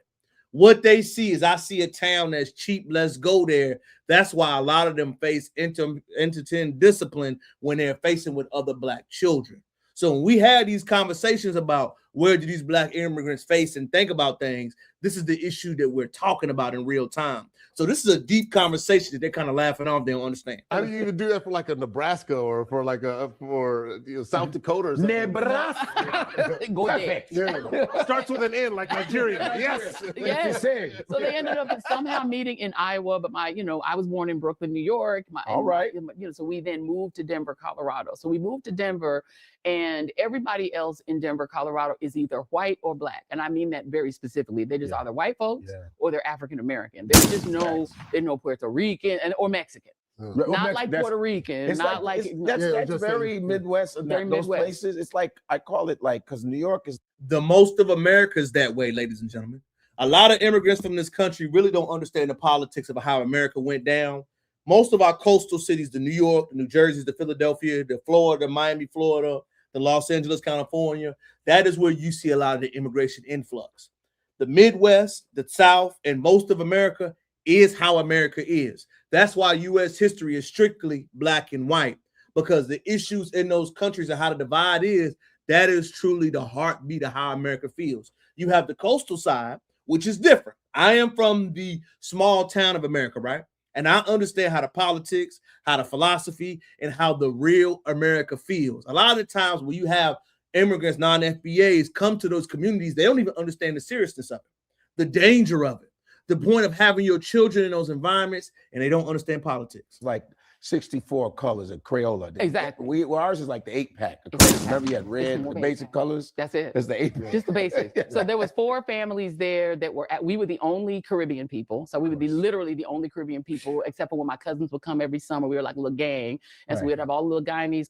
I want y'all to pay attention. Caribbean people did never say they immersed themselves with the Black Americans in Denver. You paying attention to that, y'all? I want y'all to always pay attention to that type of stuff.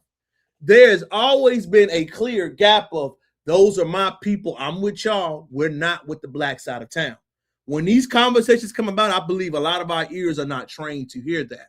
We are not trained to hear how they already have had that mindset of, I am different since they were children. Joy Reid probably her 50, 60 years old. So coming to these areas, going around these communities, you are making it very clear that the immigrant enclave was your priority.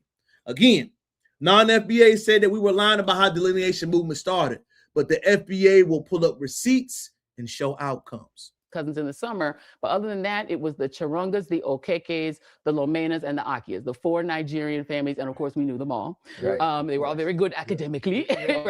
You catching the undertones, y'all? Not saying there's nothing wrong with that, but I peeped that. And they had very good grades. That's right. And everything, and that's it. They were just 4. And so we grew up in this very strange context where I was born here, so the Guyanese family are like, you're American. So we grew up very African-American because my mom was like, you know, I'm Guyanese. Right. You, on the other hand, are American, right? Right. So we No grew up doubt. like very African-American, but in this context where How can you grow up very African-American when your mother made it clear that there was a starch line and y'all made it very clear who y'all choose to associate with? Y'all got to understand this, y'all FBA family. I want y'all to peep game when I say this. Peep it, watch it, observe it, and most importantly, listen. we were foreign. Our food was different. We were eating, you know, curry and roti. So I grew up eating Guyanese food. We grew up eating curry and roti, you know, eating like pepper pot. Nobody knew what that was but us, you know. And I just remember this experience when we switched, when my mom got a promotion. We were on the low sort of working class side of Montbello at first. And then my mom got, and that's where like the white people were, because it was a white flight town. It used to be white, black people moved in, the white people moved out. Right? But the white people who were more working class didn't leave. So when we first moved in, there were more white people on that side. Then my mom got a promotion. We moved to the other side, which was very black. Doctors, lawyers, engineers, military veterans. That side is where like the black people, sort of the black elite lived. And so we lived on that side. So when we moved, I had to change schools. So my first day at McGlowan Elementary School in the 5th grade, everybody went around, introduced themselves, and they said, "Tell us your favorite food."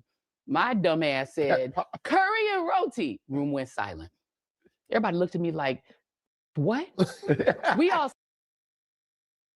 said, you know, fried chicken. We said steak. We Spaghetti. What the hell is curry and roti? And I was like in the spotlight, and also was already a nerd with the big Coke bottle glasses. Not a great day for Joy and Lamanna. So no. Oh wow! Give us. That is always an interesting plight to hear that. It was interesting because you didn't assimilate and you didn't mention the backgrounds of it. Ian Crowder, why do you want to show that video? I want to show that video for context what today's live was about. Today's live on Sunday was about how the FBA movement of delineation and receipts had to be shown. It had to be shown to address the misnomers. Remember, delineation has always been around in this country, but it's been one way for a long time.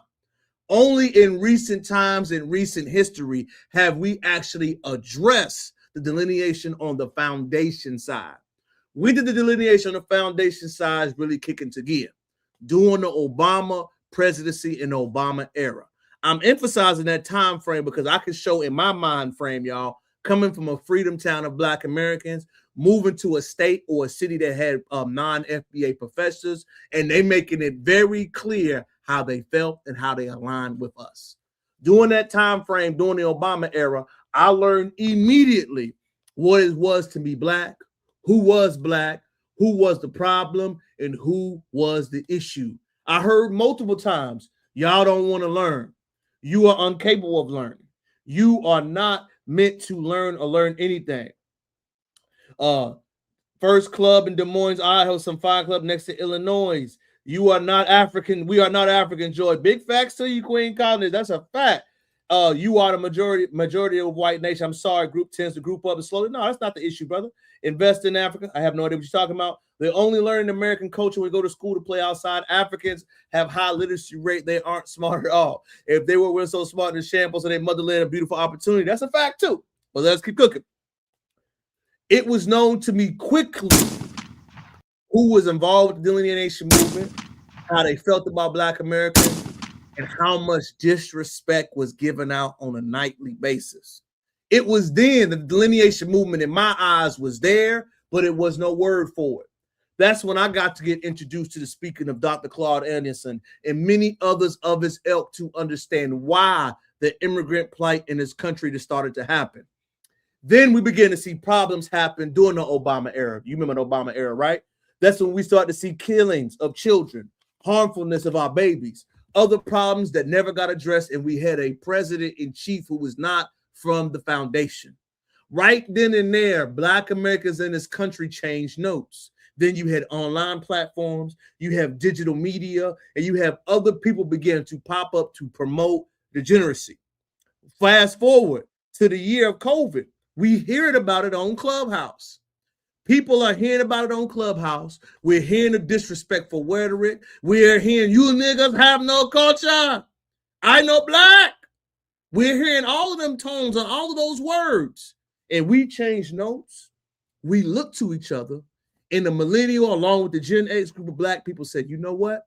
Let's stop playing nice. The Black Power movement, the Black Power philosophy has always been there. But what has happened in mass exodus is the acknowledgement of the line. The line of you are not black. The line of we have already delineated. The line of we are not like you guys. The line of we are different. And the line has been acknowledged all across Black American society. And it's not meant to be evil. It's not meant to be disrespectful. It is simply meant to match energy. And I believe there's nothing wrong with that, y'all. We match energy, we listen, we move, and we think accordingly. The only thing that we can see with the next step moving forward for the foundation of this country is our non-FBA class have to understand you do not represent us. You cannot speak for us. You do not have a clutch in this battle to represent what the Black people in this country want to be an issue and what we choose to focus on. So A, acknowledge your legacy and who you represent. B, do not be disingenuous when you are in our circles. C, go back and fix where you were supposed to be. Or D, get out the mother bleeping way. But from now on until eternity, the delineation movement, the love era, the new energy, the emphasis is on us. The emphasis is on our community. The emphasis on what our problems and what we should be is the only focal point. So stop saying, when is it going to be over? Stop saying, why does this progress keep going? I want you to acknowledge it. I want you to understand it. And I want you to move accordingly.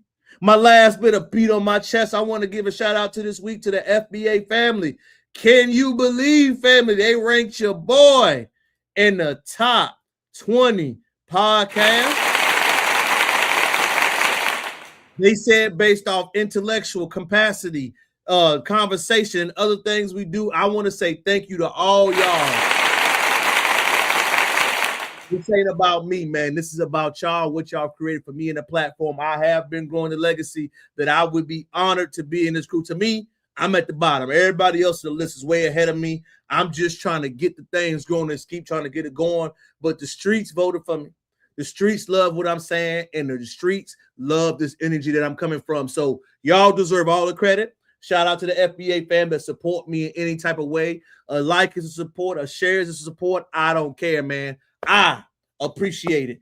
Anytime you want to tap in, connect with me, talk with me, I am always accessible and always free because I do love y'all. You know what I'm saying? I do. If you are FBA, you shouldn't be ashamed of why the word black is an FBA. Your disregarded opinion is your woeful. I have no idea what you're talking about, brother. You and that button, bro. You love that button, don't you? I love it. I don't know what the hell that means. She always speaking on behalf of black people in America. Her dad is Congolese, her mom is Guyanese, her experience is different from black people in this country. That's a fact, Miss Ben. My mom is 81 years old, and she told me how these immigrants get down. So the fight was always on that part. Wow. See, I wasn't blessed like that. See, I kind of grew up, and I am 34 years old, so I kind of grew up in like an isolated town where I didn't get the experience that I only grew up around black Americans. So I didn't. So I really didn't get it. My mom said that immigrants was a punishment for the civil rights movement. Immigrants always exist before there was even a law. Okay. The shot sound effect. I do. It's my thing. Can't you tell I like it, Miss Mika? You don't like it? Am I doing it? If I'm doing it too much, I'll stop if you tell me to. I listen to my people. It's something to just get the people going. You feel me? It does. But yeah, again, y'all, thank y'all for tapping in with me, man. It is so good to see y'all as we do. Coming up this week, If you are in Houston, Texas, I will be having my mixer. You know, my Black Man's Group will be having a mixer April 11th. April 11th, we will be having a mixer. If you're a lady, a group, whatever, if you want to meet my dogs, my friends, I have plenty inside of the area. I would love for y'all to collab and meet us. Next up, my brother's event is officially, I got all the details and landmarks. If you in VA, specifically the Roanoke VA area, I will be celebrating the legacy of my baby bro who was murdered, Trayvon Crowder. I love you. I will be having a basketball tournament for him. That will be in August. This next week, I will be having a baby shower for another damn Crowder. Y'all believe I'm about to be multiple daddies? I'm about to have multiple kids. Jesus. So, yeah, we expecting a little girl this time. Y'all got my boy. So now I have a girl, maybe 2 more. I'm going to try to have 5 Crowder games, and that should be it, y'all. But another girl will be coming to get in. My baby girl should be here coming in, that she should be born this year. Shout out to the game. But baby shower for my baby girl will be next Saturday. If you want to come see your boy, let me know. Next up, man, make sure you comment, like, share, subscribe to the channel. Make sure you tap in with me and watch all videos. I hope you enjoy your weekend. I hope you text your mother and your father and your family. Check on your brothers, check on your siblings, check on your loved ones. Remember, if you don't love nobody, if you want the love and respect of other people, you got to give it first. If you want the love and admiration, you got to give it first. Everything. If you in Houston, Texas, oh yeah, shout out to you, love. Well, hey, you in Houston, I want you to save this date. You hear me? BB03. Listen, April 3rd. No, man, let me pull up the date for you. Let me stop lying. I don't know if you can see it. Let me see if I can pull it up on my camera. One second. Thank y'all, ladies, man. Let me show it, because she lady asked. Let me show them. Baby, I got my dogs. I got a Black man organization, y'all. We got over 650 members. I want my ladies. I always let my dogs collab with y'all. Game night, post detail. Okay, let me post the details. So it will be 4/11/26. BMBC. Look it up. Follow me on Instagram. You'll be able to see it too. I'm gonna post it. But yeah, that weekend, love, 4/26, 4/11. I'm gonna have a game night with my dogs. Hey, I got. Let me see if I can show y'all. Y'all still tapping in with me? Y'all want me to show y'all some of my dogs? Let me pull it up right quick. I'll show y'all my Instagram. Give me a question. She asked me a great question. So yeah, she asked me a great question. I know I'm Domino. Yeah, we can do Domino. Yeah. Hey, whatever you want to do. Let me show y'all my dogs right quick. Let me show y'all. Hold up. So you know they I believe in showing credibility to my people. Hold up. So yeah, here go my dogs right here, y'all. Let me show y'all some of that. Let me see. Yeah, Dominoes too. Hold on. Share the screen. Here it go. So we do stuff all the time. Here go some of me and my dogs right here. We had our one outing. BMBC. Here go some of my fellas, y'all, right here, y'all. Some of the gentlemen we got. We go out. That's me. Let me see if I can show y'all another one. Here go another one. We had an outing. We were talking. Who is that nigga? Never heard of. Hey, number 2 by Jeezy. I ain't heard no tip back to back, nigga. I ain't heard no tip back to back, nigga. Those him, my dogs, y'all see it? Yeah. We do stuff like that all the time, y'all. Here go. We had our last mixer. That was December. They always tell me the location. It's at the bottom. You see it right there. The same. Just hit the date. Hit me this. Follow the Instagram. You'll be able to see it. But yeah, I'm gonna have a flyer. I'm gonna remix it and get it updated again. But here was our last mixer too. For real. Hey, look. See how I had our last mixer. We had about 70 people show up. A lot of my guys liked it. We played the games. We had a uniform. I got a lot of my dogs, y'all. So for real. Yeah. So I got you, B. So yeah, come see us. She had me talking for a minute, y'all. My bad. You got me distracted. What was I at? But yeah, come see us, y'all. I swear we always have a good vibe, a good energy. We get to check it out. Real people doing real things. Next up, too, y'all. Like I said, we got the mixer, we got the invited, we got the baby shower. We have many of my dogs. We are getting a section the Friday, but what is it? Trap karaoke. We're gonna be there too, y'all. But until next time, let me get up out of here. Comment, like, share, subscribe on the channel, on the live. I love you. Shout out to the game. Until next time.